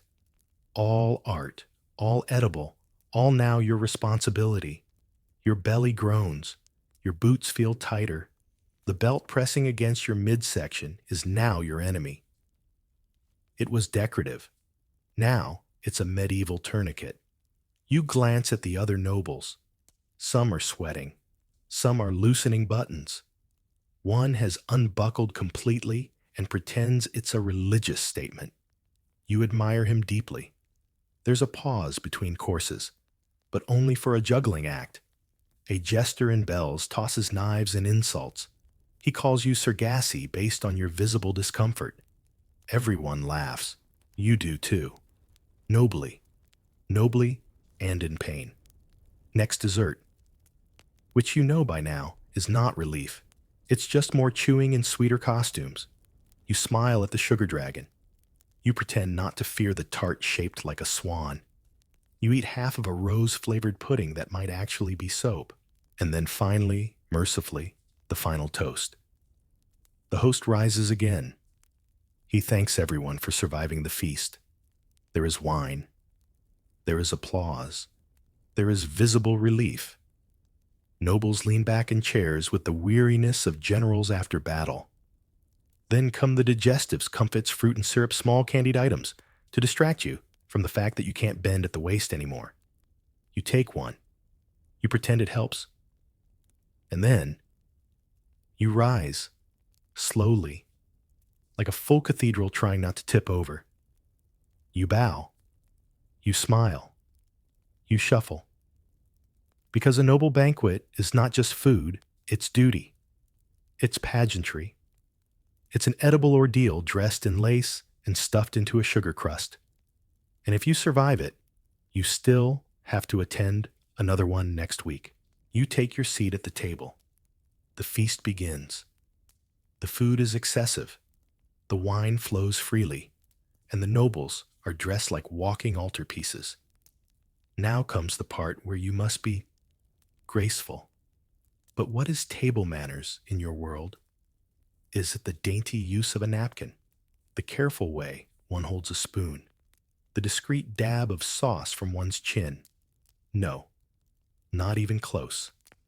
Medieval noble etiquette is a strange performance, equal parts ritual habit and contradiction. It's not about cleanliness. It's not about restraint. It's about knowing the rules that say I am noble. Therefore, I may do this gross thing with impunity. Let's start with hands. You eat with them, of course. Knives are common. Spoons, sometimes. Forks rare. Suspicious. Possibly sinful. So fingers do the work. And not just your fingers, other people's fingers too. There are servants trained to tear meat for you, to hold bones while you nibble, to pour sauce over your food with all the flair of a magician producing a dove. You might think all this touching would require clean hands. Nope. Most nobles do wash before meals, but not with soap. Instead, a servant brings a bowl of rosewater. You dip. You swirl. You emerge scented, not sterilized. It's about appearance, not hygiene. And after that, all bets are off. Food hits the table. Manners hit the floor. Bones toss them, just not on the table. Toss them under it where the dogs live. Yes, there are dogs under the table waiting tail wagging for your leftovers. You drop a rib. That's theirs now. A drumstick claimed. A goblet spilled. They're licking the stone before the wine hits the cracks. Belching encouraged. A good hearty burp says, "This was delicious," or "I am a person of status and digestion." It's not rude. It's appreciation, and sometimes competition. The louder, the better, unless the bishop is present. Then it's a blessed burp. Chewing sounds normal, speaking with your mouth full, expected especially when loudly declaring that this boar is superior to last year's. Toothpicks, essential. There's no hiding it. After a meal, nobles will sit back and pick their teeth with thin slivers of wood in public, at the table often mid-conversation. The more stylish nobles carry gold or ivory ones. You, if you're lucky, might have one carved from bone, tucked into your sleeve for just this occasion. You watch your cousin dig between molars like he's mining for rubies. No one blinks. Cleanliness is relative. You're expected to wipe your hands on the tablecloth your sleeves, or sometimes the nearest servant's tunic. Napkins exist, but they're massive and usually shared. You might drape yours over your shoulder like a chef with ambitions. Just don't drop it. That's bad luck. Sneezing. Turn away. Coughing. Don't aim for the meat. Passing gas depends on the company and the wine. Etiquette is also about who sits where. You as a noble don't sit just anywhere. There's a hierarchy. The closer to the host or monarch, the more important you are. Farther down the table, things get looser. Manners decay in proportion to status. The far end is where someone might eat an entire pear without removing the stem, or use a gravy boat as a goblet. Children, they eat separately if they're noble, with nurses' tutors and cold gruel. Unless they're being shown off, then they sit silently dressed like dolls, terrified of doing anything unmannered, like chewing twice. What about conversation? It's loud. It's constant. It's performative. You must talk about the food, the hunt, the weather your cousin's abscess, the duke's gout, and whether swans taste better in winter. You must sound witty, even if you're just parroting Latin phrases you don't understand. Laughing with your mouth full. Sure.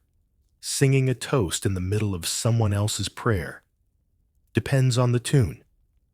Interrupting the bishop to compare roast goose to your uncle's beard. Maybe not tonight. Then there's the sharing. Platters are communal. Everyone dips from the same trenchers. Fingers cross. Spoons are shared. There's no concept of double dipping because it's all multi-dipped by design. You once saw three barons tear into the same pheasant like lions around a zebra. It was beautiful and loud. The courtly rules get stricter at royal banquets. But even then it's theater. Under the surface, everyone's sweating in wool, praying for the pudding to arrive, and wondering whether they can quietly excuse themselves to belch behind a tapestry. You excuse yourself only for dramatic exits. Otherwise, you stay. Because table manners aren't about refinement. They're about dominance.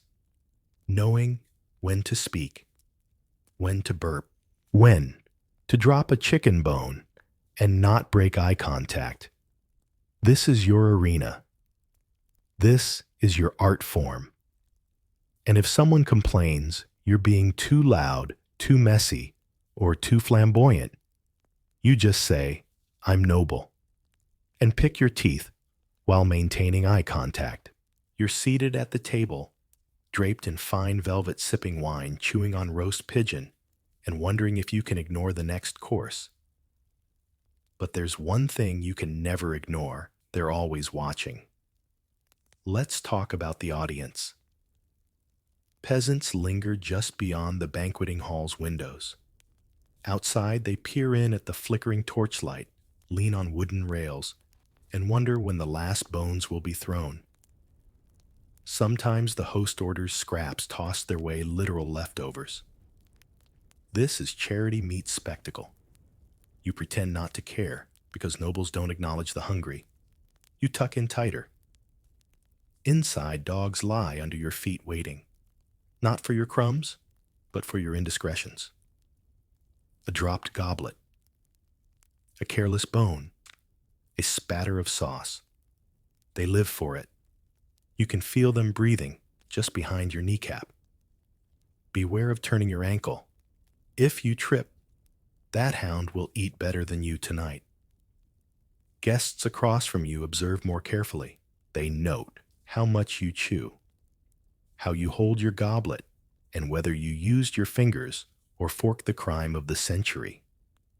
They'll mention it later in letters about how you belched after the first course or politely recoiled from the eel jelly. Your household staff watches silently, eyes vigilant. The steward monitors your eating pace. The taster tracks your complexion. The page notes which dishes you avoid and what you requested seconds of. Someone is recording it. Even the walls seem to have eyes.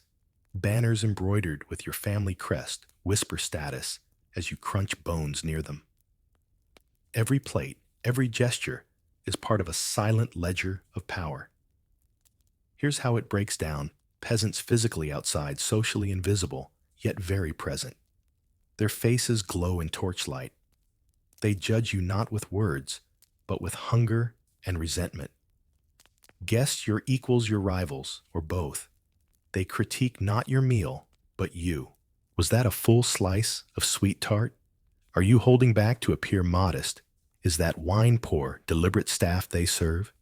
Yet they observe your tastes, whims temper.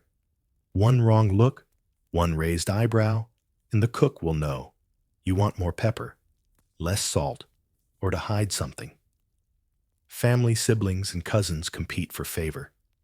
You feel their gaze when you reach for the last small roast quail. You meet their eyes, briefly signal truce, then eat it anyway. Under the table, dogs, sometimes cats, maybe a child playing quietly. These creatures and beings sniff secrets. A dropped napkin could mean more gravy for them. A clatter spills prestige, not food. Above the table, banners, tapestries, heraldic shields, family portraits, all silently proclaim, we are here, we are powerful, we are eternal. They judge your composure, slipping as the arteries expand. The food itself is watched. Chefs watch how fast dishes are consumed, plates cleared or left half were logged. The dessert tray is replaced precisely when it becomes unwatched. Your every move is theater. You lean forward, intending to show interest. You lean back, preserve dignity. You dab sauce control. You wipe your beard, still dignity. You may think you're eating. Actually, you are performing. You posture, chew, eat, glance, sip, nod, but it's all under scrutiny. Because what matters isn't just the feast, it's your face during the feast. They assess. Are you enjoying it? Are you satiated? Are you overindulging? Are you elegant or grotesque in your indulgence? If you eat with subtlety quickly, but politely, others will envy your control. If you pick at bones, slowly watch them note that you're savoring but not excessive. If you polish off multiple dishes, their eyes flicker with fascination and slight fear. Dinner ends with final scrutiny. Do you stand gracefully? Do you bow? Do you show fatigue or composure? Do you exit with dignity? When you finally walk away, legs stiff, feet heavy, you know. The feast wasn't about the food. It was about saying, I belong. I observe. I endure. And maybe, just maybe, they'll remember it until the next banquet. Because dining while watched is not just nourishment. It's a silent declaration. The noble remains unmoved, almost. You've made it past the meats, desserts, and formalities. But now we turn to royalty, where the rules bend, the burdens soften, and the kitchen's paranoia intensifies, especially around the queen's table. When the queen dines, you better hope you're her favorite cousin, lest her whims take center stage. Royal meals are less about eating and more about following her unpredictable dietary theater. Cravings strike at unpredictable hours. A minute the queen might crave roasted peacock, the next pickled figs steeped in rosewater and honey. A random craving is honored immediately, no questions asked. The cook's life hinges on whether that particular flavor combination fits her mood. Then come the concoctions. Medieval medicine doesn't practice discretion. The royal physician approaches with tinctures of herbs, minerals, and occasionally a crushed spine of lizard. For balance of humors, they say. Wine often plays a starring role, spiced, sweetened, warmed, or diluted if she's feeling frail. Each vessel is presented ceremoniously. The wine sweetened with sugar, scented with lavender, maybe tinted with saffron. The queen raises the goblet. She sips. She judges. She declares too bitter. Someone recoils. Another goblet appears, this time warmed over blowpipes with fresh petals steeped in honey. She sips again. Ah, better. Science restored. Behind her, the courtiers applaud this display of taste, public proof that the monarch's body requires special treatment. You sip from your own cup, hoping to echo politeness, not panic. Because in the queen's presence, diet is politics. Decline her offering. Insult. Question her remedy. Treason. Watch her sip, carefully respect. Guests at the queen's table seldom share her plates. You receive smaller portions, wing scraps dignified, but offered with reverence. Your wine. A diluted version of her vintage, appropriately labeled and blessed by a priest to ward off poisoning. Let's talk excuses. Today she wasn't served duck. It's overly damp for my constitution. Yesterday she declined pie. My humors tell me it's too sweet. The day before that, she requested barley soup. I feel meteorological upheaval in my abdomen. Servants record everything. This week's choice of dietary restrictions becomes next week's palace decree: Mondays no meat. Tuesdays only white meats. Wednesdays, boiled fruit. Thursdays, pureed peas and cream. Fridays, fish only if flown that morning. The kitchen staff works ahead with manic devotion. They pre-prepare dozens of substitutes: almond milk gruels, rosewater bread, barley broth spiced with saffron, and mint. Everything is plated with care and delivered on trays lined with linen for softness, royal dignity, above all. During a feast for her birthday, she once insisted on a salad made from lily petals. They procured each petal, individually rinsed them in rosewater drops, and arranged them in a flower-shaped bowl. You seated next to her, ate polite bites as the petals wilted in your mouth like floral confessions. There's also medicinal wine excuses, a favorite. A court physician will draw the wine's temperature ad, crushed pearls, or elderflower mutter something about heat-cold black bile or astral imbalance and present it to her. She sips, judges its efficacy not by medicine but mood. Too tepid, too thick, too acidic, she might declare. Back to the distillation room. Try again. These rituals serve multiple purposes. They reinforce the queen's untouchability. Only she may demand a meal be reheated 15 times. They prove the kitchen's loyalty and agility you can deliver, or you're exiled to prune fruit. They remind everyone that food is ritual, not just fuel. And the moral: even the queen can't simply eat. She performs eating. She ritualizes desire. She wraps cravings in grape-scented wine and anxiety about her temperament. At the end of a royal meal, she stands, gracefully offers her cup, refused or accepted based on loyalties, and departs with courtly bow. The taster leans in, judges her face for poison or discomfort. The steward notes which dish remained untouched. The rumor mill gears up. You, grateful to be at her table, bow and shuffle behind her like a loyal echo, mindful of your appetite, your posture, your food's softness, your wine's temperature, and your place in the hierarchy. Because with queens, eating is executive and digesting is perilous. Every crumb is political. The stew that sees into your soul. You've had roast peacock boar, glazed with fruit jellies and 10 types of tart. Now the servants arrive with a pot of stew, plain brown, quiet, suspicious. They call it pottage. You've heard of it before, but you never expected to meet it personally. Pottage is not noble.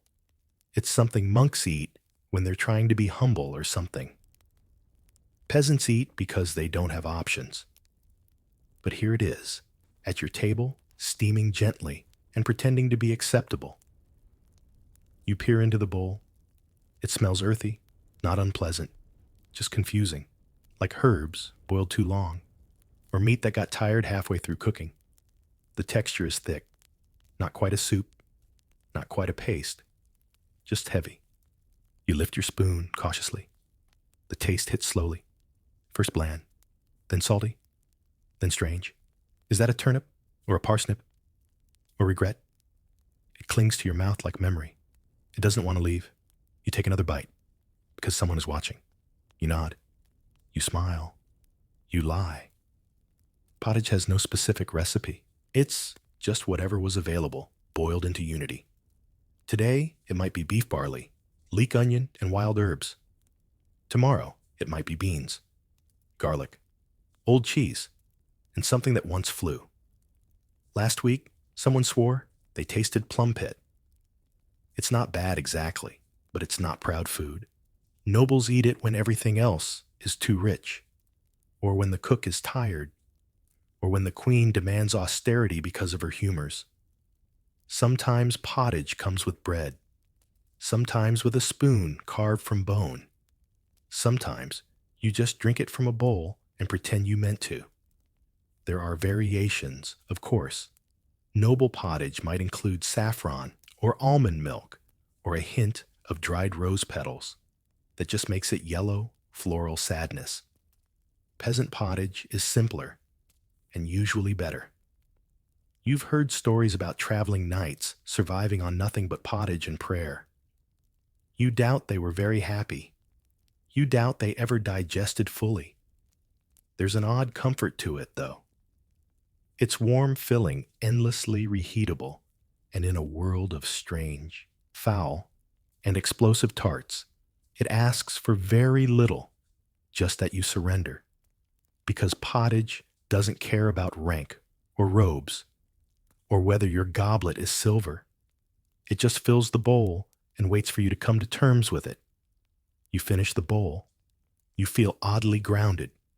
And then someone offers more. You say no politely. But you know deep down it will return. It always does. Pottage is eternal. Tomorrow there will be pastry, beasts, and sugared lamb tongues again. But tonight you met the stew that stared back. And it blinked first. You are invited to dine with a duke from across the mountains. You do not like this duke. He does not like you. But the bread must be broken, the wine must be poured, and the roast must arrive precisely on time, because food in your world is more than nourishment. It is declaration. It is alignment. It is the softest tool of war and the most fragile thread of peace. The table is set elaborately. The plates are polished. The goblets shimmer like shallow loyalty. A roast goose glistens in the center of the table, stuffed with something that once had feathers and secrets. The Duke smiles. You smile back. Neither of you blink, because in noble diplomacy, every bite is watched, every chew evaluated, every course a coded message, and every spice an insult if placed incorrectly. You take a small piece of pie. It is sweet savory, warm complex. You nod. Then you cough. Then you look down. Inside the pie is a filling of meat and fruit and mold. Very visible mold. You place the piece gently back on your plate and sip your wine. The Duke continues eating, his eyes on you. His smile unchanged. This is not a mistake. This is a message, a challenge. The pie was spoiled, and it was sent deliberately. You feel the room shift slightly around you. The servants freeze. The musicians miss a note. The bishop at the far end of the table starts whispering prayers. You can retaliate, of course. Complain. Leave. Throw your goblet. But that would confirm offense. And in your world, offense becomes history. So you do the noble thing. You smile. You eat around the rot. You chew with dignity. You survive the message.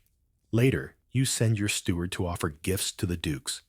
Chef, spices, rare wines, a barrel of fish soaked in almond milk. Your message is clear. We know what you did, and we are still above you. Food is never neutral at this level. A gift of oranges means trade. A platter of salted herring implies naval strength. A pudding of rare dates suggests we could have cut off your supply, but chose not to.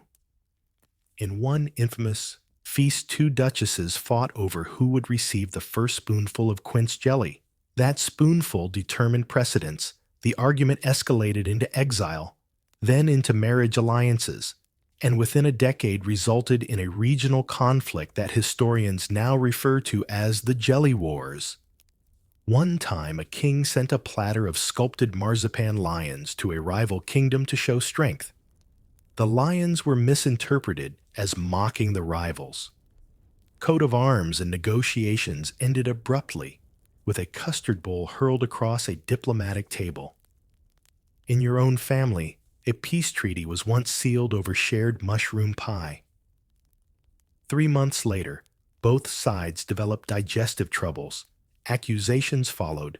The chef was executed. Peace collapsed. You learned to read food, the way scholars read scripture. Why was this stew chosen? Why these herbs? Why such an excessive use of almond paste? Is the pigeon roasted as a compliment to your heritage, or as a reminder of that failed battle your great-uncle lost while disguised as a pastry vendor? You sit through each banquet like a general through battle. You pace your bites. You modulate your compliments. You never finish your plate fully in case finishing suggests need. You always leave a single grape untouched. That grape is your signature, a noble way of saying, I was here, I was satisfied, and I was not desperate. When it is your turn to host, you spend weeks planning the menu. You serve no eel because you know the rumors about your rival and the eels he feared. You serve lamb, subtly referencing your own heraldry. You plate desserts in delicate towers that wobble but never fall, an unsubtle metaphor for your current political position. Even the seating is chosen for impact. Your cousin sits beside the ambassador, not for comfort, but to remind the ambassador of your lineage. The bishop sits close enough to bless, but far enough to not interfere. The dogs under the table are unusually quiet, as if sensing tension in the marrow of every discarded bone. After the meal, as wine is poured and songs are sung, you notice your rival eyeing the roast swan. He does not eat it. Instead, he whispers to his steward and departs early. You smile. The message has been sent.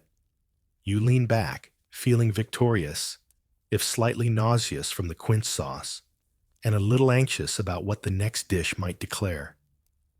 Because in this world, every feast is a letter, every platter a paragraph, every bite a sentence waiting to be interpreted. And sometimes, sometimes, that sentence ends in war. You are not yet grown, but you are noble, which means you are hungry in velvet. And every meal is a lesson in power, restraint, blandness, and the noble art of being told no. As a noble child, your plate is not your own. It is a reflection of your rank, your education, and most importantly, your intestines. They are considered delicate. Delicate is a polite way of saying you are not allowed anything that smells exciting. Breakfast begins with gruel, the great gray equalizer, a bowl of mush made from oats, barley, or some mystery grain boiled in water, or if you are lucky, milk or milk-like substances. It is warm. It is soft. It is consistent, like rain or regret. It arrives in a wooden bowl, carried by a nurse who smiles like she knows better. You ask for honey. You are denied. You ask for salt. She says, not for little barons. You ask if the gruel could be slightly warmer. She says, you should be grateful. It's warm at all. You eat, you chew, even though chewing is optional. You learn that gruel tastes like duty. Lunch is better, but only slightly. You are given a boiled egg, one slice of bread, perhaps a soft apple stewed until it resembles cooked air. Sometimes you are permitted broth. This is cause for celebration. You sip it like it is wine. If it contains a shred of meat, your day is considered luxurious. The adult table smells of roast poultry, sharp cheese, glistening pork, and sauces you are forbidden to name. You smell it and return to your boiled apple. It stares back at you. It has seen things. Dinner arrives at dusk with ceremony. You are escorted to your corner of the hall sometimes with other noble children, sometimes with only a scribe for company. You sit on a stool too high for your feet to touch the ground. You are served pottage usually lighter than what the adults eat, but still pottage. There might be turnips involved. You try not to cry. You are permitted a small slice of cheese as a reward for finishing your barley mash. You take it. You guard it. It is yours. But then your tutor leans in and says, remember, children of rank do not show desire. You let the cheese sit on your plate, uneaten as a statement. It haunts you. There are treats, but they are rare. On your name day, you receive honey cakes the size of your fist. They are dry and too sweet, and they make you feel like a god. You lick the honey off your fingers before remembering that fingers are not to be licked at table. The nurse tuts. You feel shame and pleasure mixed like cinnamon and vinegar. Sometimes a physician intervenes. He checks your humors. He announces that you are too dry, or too damp, or too phlegmatic, or insufficiently sanguine. He prescribes diet. No apples, more broth, less joy. He also prescribes movement. You are sent to walk in the garden barefoot in the dew. You hate him. He smells of cloves and wrongness. There are foods you hear about, but never taste. Roast pheasant, almond pudding, spiced wine. You dream of these things. You draw them in the margins of your Latin lessons. Your tutor finds your drawing of a dancing custard and makes you rewrite the Psalms. You consider rebellion. But noble children do not rebel. They wilt quietly. At feasts you sit near your parents, but not beside them. You are given a trencher of bread. Not the good trencher. Not the soft, warm kind with gravy seeping in. No, you receive the crust end, barely moist. You smile. You chew for minutes. It strengthens your jaw and your patience. And always, always, you are watched. Did you sit straight? Did you use your spoon properly? Did you eat too quickly or too slowly? Did you show longing when the roast goose passed by? If so, the cook will hear of it. Your food tomorrow will be even paler. You learn to chew invisibly. You learn to pretend enthusiasm. You learn that the food is never about taste. It is about shaping you into someone who can resist temptation, who can endure blandness with nobility, who can survive disappointment with posture intact, because one day you will be grown, and you will eat swan wrapped in gold foil and larks baked in pastry and drink wine so old it remembers crusades. But for now, boiled apple gruel, a slice of cheese you may or may not deserve, and the silent training of a noble child's mouth. You are ill, or at least someone says you are. A little sweat, a slight cough, a vaguely troubled dream about turnips. And suddenly, the physician declares imbalance. You are too warm, or too cold, or too melancholic, or too full of yellow bile. The solution is food, but not food as you know it. No roast goose, no sugared pears, no soft cheese, eaten with discretion. Instead, you are now handed a bowl of broth that smells like it has already been consumed once before. It is thin, it is hot, and it contains one visible green thing, which might be a leaf, or possibly regret. You drink it slowly. It coats your throat with warmth and disappointment. This is the beginning. Next comes a concoction of boiled plums, preserved in syrup, and mixed with vinegar and ground clove. It is called a purgative. The goal is not comfort. The goal is cleansing. You take one spoonful. You regret every decision that brought you here. There is also a tonic made from wine, garlic crushed herbs, and what you are assured is powdered emerald. The taste is like punishment with floral notes. You drink it while pretending not to gag. You are told it will draw out heat from your liver and please the moon. You ask if the moon is involved in all digestive issues. The physician nods solemnly. You nod too. You are not well enough to argue. Meals during illness are small, frequent, and based entirely on medieval theories of balance. If you are too warm, you eat cooling things, cucumbers, boiled barley, soft cheese, served under a crescent moon. If you are too cold, you are given hot wine with egg yolk and a bowl of spicy meatless pottage designed to simulate fire in your veins. Everything is measured, not by nutrition, but by temperament. A single misplaced raisin could push you into imbalance. A rogue almond might invite the plague. You begin to fear your plate more than your symptoms. Your bed is surrounded by trays. Each contains something wet, something sour, something you do not recognize, and something that smells faintly of feet. These are your medicine. You miss bread. The cook sends a crust just to cheer you. You eat it and feel the first happiness in days. Then the physician returns and confiscates the crust. It is too rough, he says. Your spleen cannot handle texture. You ask him to leave, he does not. Instead, he gives you a pear stewed in milk. You eat it because you are noble, and nobles suffer with grace. After 2 days of this diet, you begin to feel either better or completely numb. Either way, the tonics continue. Your urine is inspected, your breath is smelled, your pulse is taken at the neck, the wrist, and for some reason, the ankle. The results: more broth, less joy. You try to argue for solid food. You are denied. You try to ask for cheese. You are given a sermon. You lie back in your bed of wool and linen and dreams of roasted meat. Outside your window, the feast continues. You can smell it. Roast pheasant, almond pudding, cinnamon tarts. It is a cruel mercy. The nurse brings you a small cup of mint tea. She smiles. You sip. It tastes like boiled regret with a hint of hope.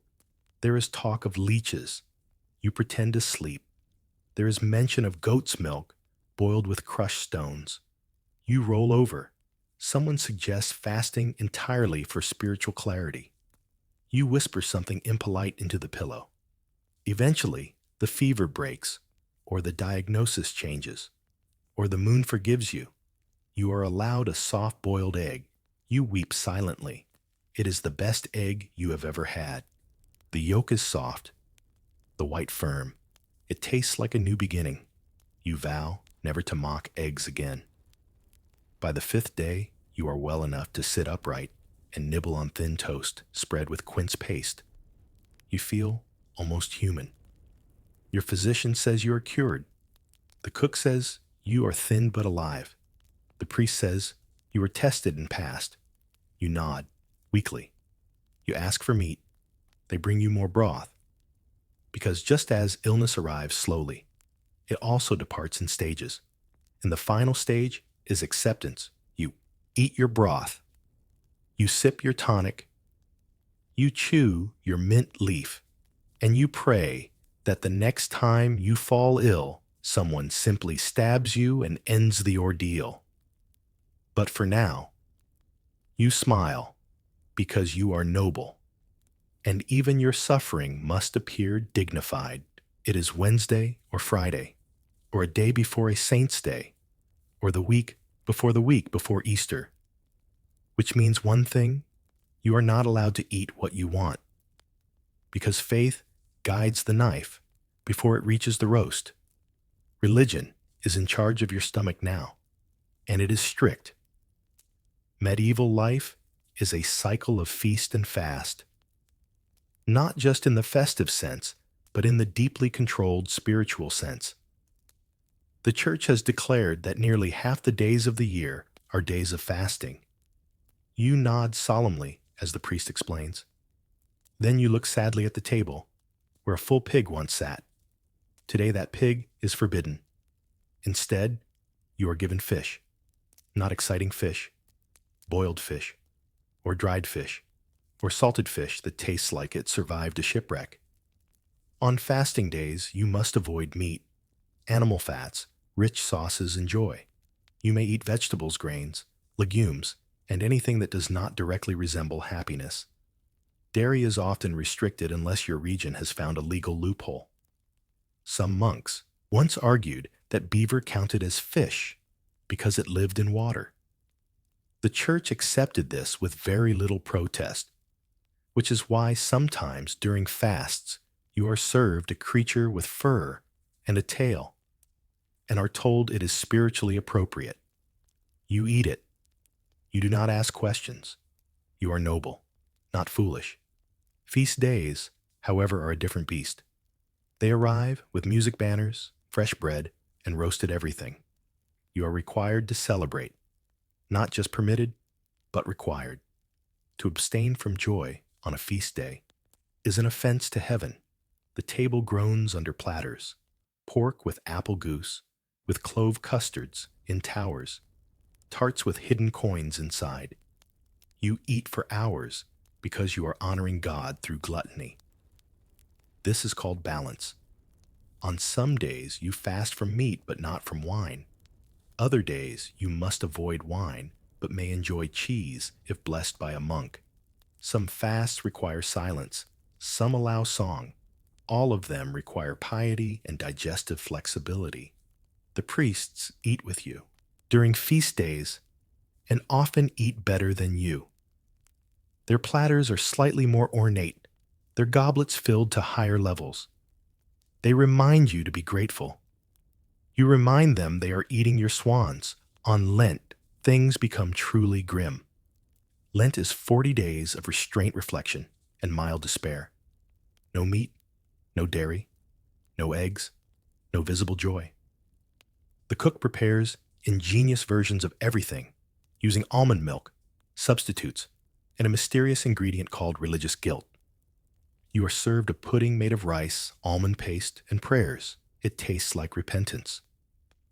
There is also Lent bread, hard dry, and shaped into symbols of the cross. You eat it because your soul needs purifying. Your teeth do not. During these seasons, the cook suffers.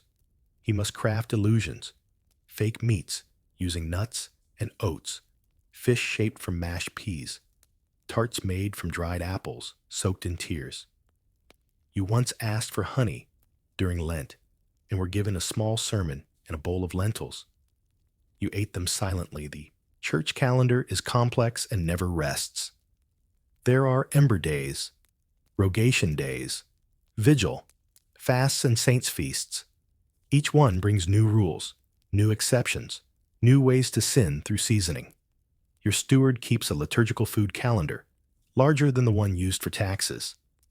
It is decorated with symbols, red for fasts, gold for feasts, black for days of divine culinary confusion. Even weddings and births must obey the sacred menu. You once attended a noble wedding where the bride's family had to serve only fish pies because the chosen date fell on the feast of Saint Bleakness. The pies were beautiful. They tasted of sand and compromise. Still you smiled, because fasting is not about enjoyment. It is about obedience and the hope that you will be rewarded one day with eternal feasting in heaven.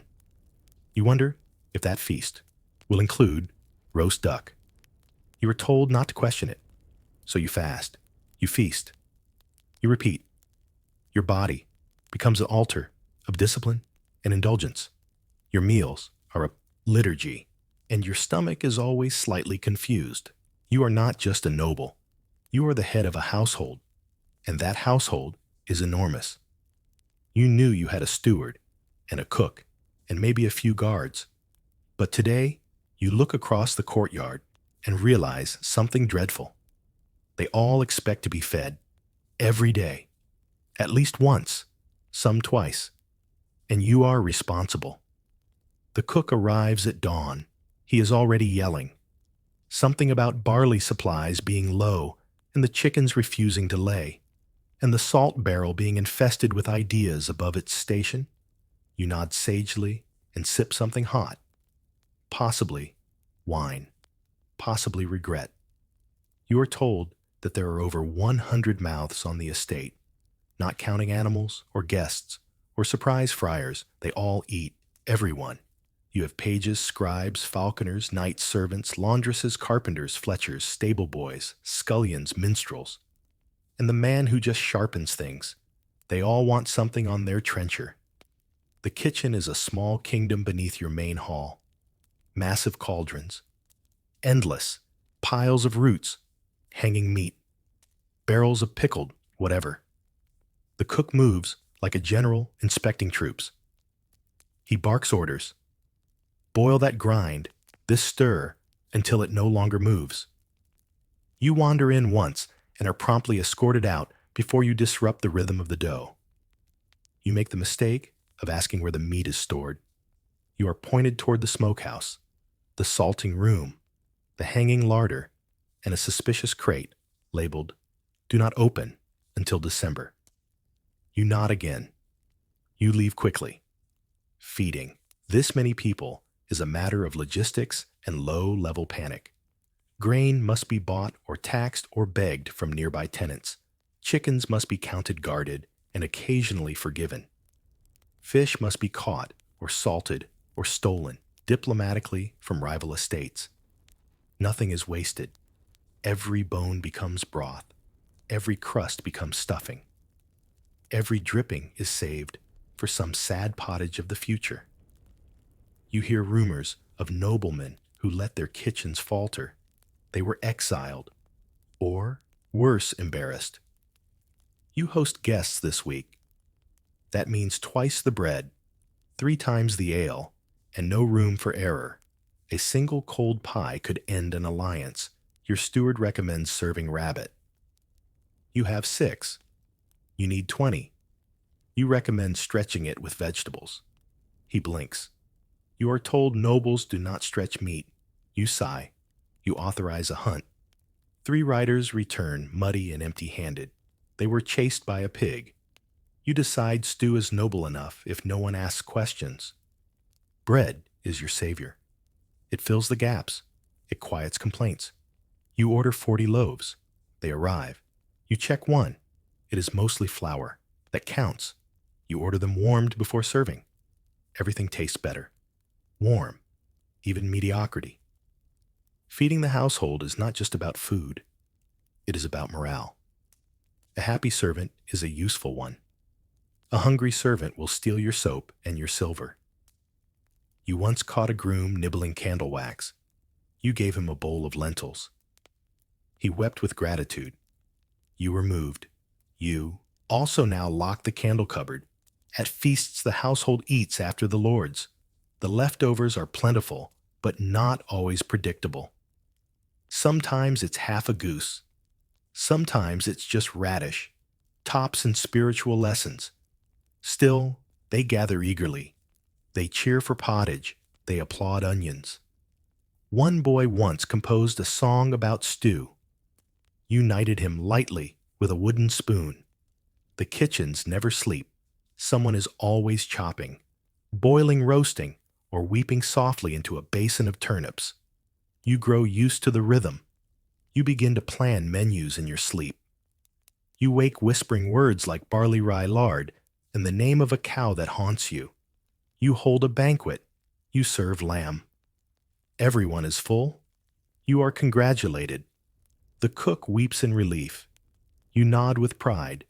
You return to your chambers, and you find a note from the steward. The bishop is coming tomorrow. He does not eat lamb. The day begins like any other. You wake to the scent of something slightly burnt and vaguely edible. You eye, pull on your robe. You stretch, you sit, and you wait for breakfast. It does not come. You ring the bell. A servant arrives, looking nervous. You ask for bread.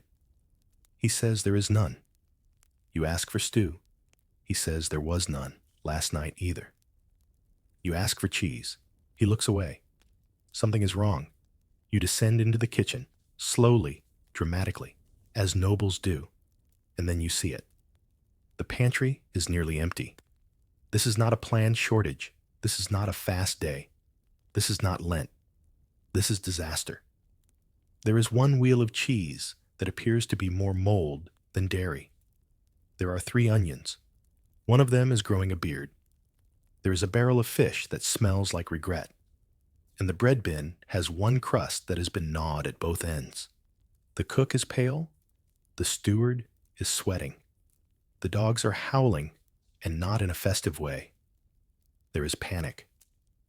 This is not just a food issue. This is a crisis of dignity. You are a noble. You are supposed to be immune to hunger. The rats are not. You find their droppings near the flour. You find one rat bold enough to sit atop the grain sack and stare at you like a rival. You leave the storeroom in silence. The cook suggests sending to the village for supplies. You remind him the village is starving too. It is winter. The rivers are frozen. The roads are dangerous. The pigeons have been suspiciously quiet. There is no fresh delivery coming. This is it, you declare rationing. Bread will be thinned with ground peas. Ale will be watered. All meals will include turnip. Even if there are no turnips, you will call it turnip. The guests are displeased. They complain of blandness.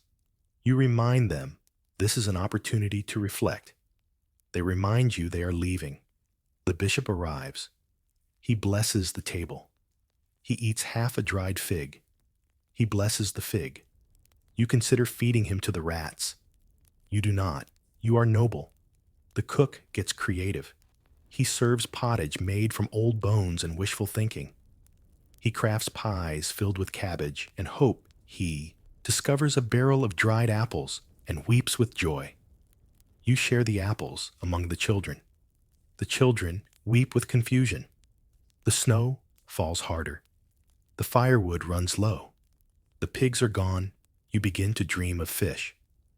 Not because you like it, but because it is now legend.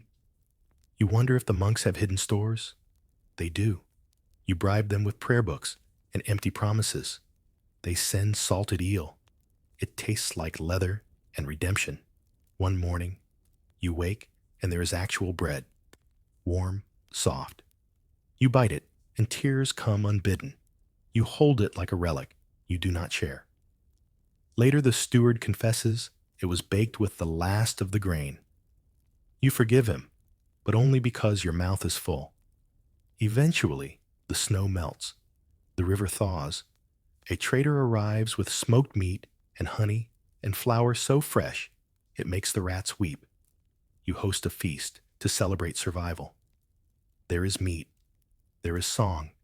There is too much cabbage. Everyone applauds. Everyone pretends the famine never happened. You smile through the relief. You have learned something. Food is not just luxury. It is control. When it vanishes, so does order. So does politeness. So does hierarchy. And what remains is one rat, one onion, and the deep unspoken terror of an empty pantry. The table is set.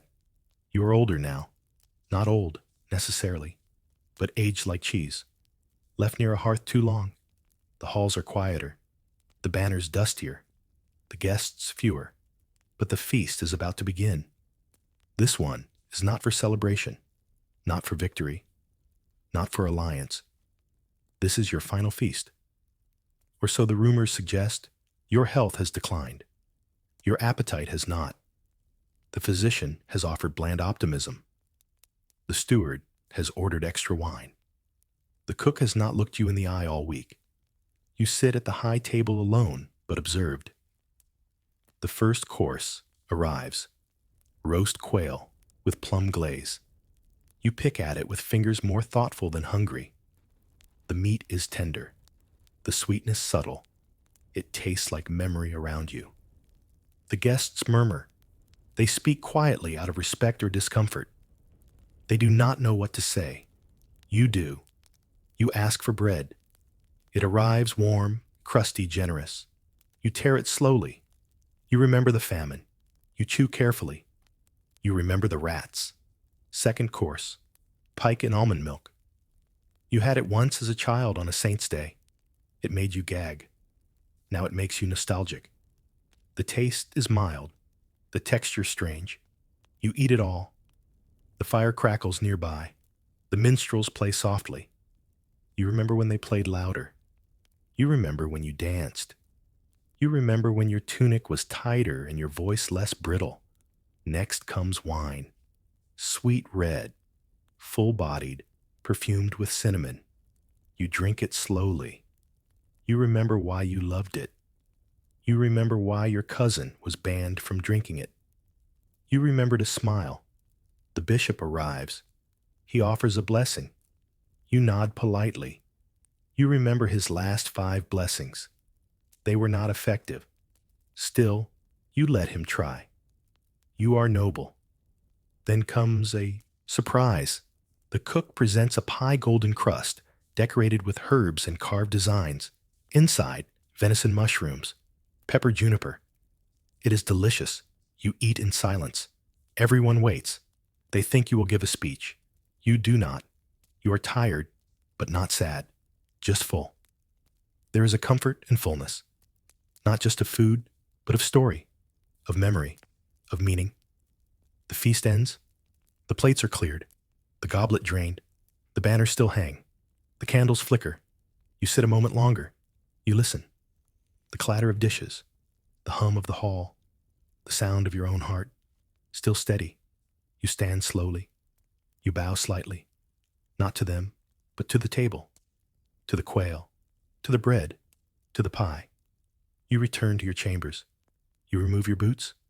You lie back on a bed that once seemed grander. You breathe, you sleep. You do not fear. You have dined well. You have endured pottage, famine, spoiled pie, and boiled apples. You have known turnips in all their forms, and now you are ready, because there is no greater sign of nobility than facing the end with a full belly and an empty plate. The halls grow quiet now. The fire dims to soft embers. The plates are washed, stacked, and cooled. You lie in bed, with full stomach and heavy eyelids. The banners no longer flutter. The dogs are asleep beneath the table. Even the rats have paused their tiny rebellions. You breathe in. You exhale slowly. The scent of roasted things lingers in your clothes. Hints of cinnamon wine and something boiled too long. They comfort you strangely. Outside, a slow wind moves across the fields. It rustles what little harvest remains. The moon hangs pale and distant. Inside the chamber, the walls feel warmer than usual. The blankets heavier. You are no longer hungry. You are no longer cold. You are simply still. You think of stew, of bread, of apples boiled soft. You think of laughter at the high table, of minstrels, off key, of priests too solemn to enjoy pudding. You think of gruel and gold and everything in between. The night asks nothing more of you. You have survived centuries in one long, quiet breath. You have tasted nobility. And now you sleep like one, slowly, softly, with crumbs on your sleeve and nothing left to want.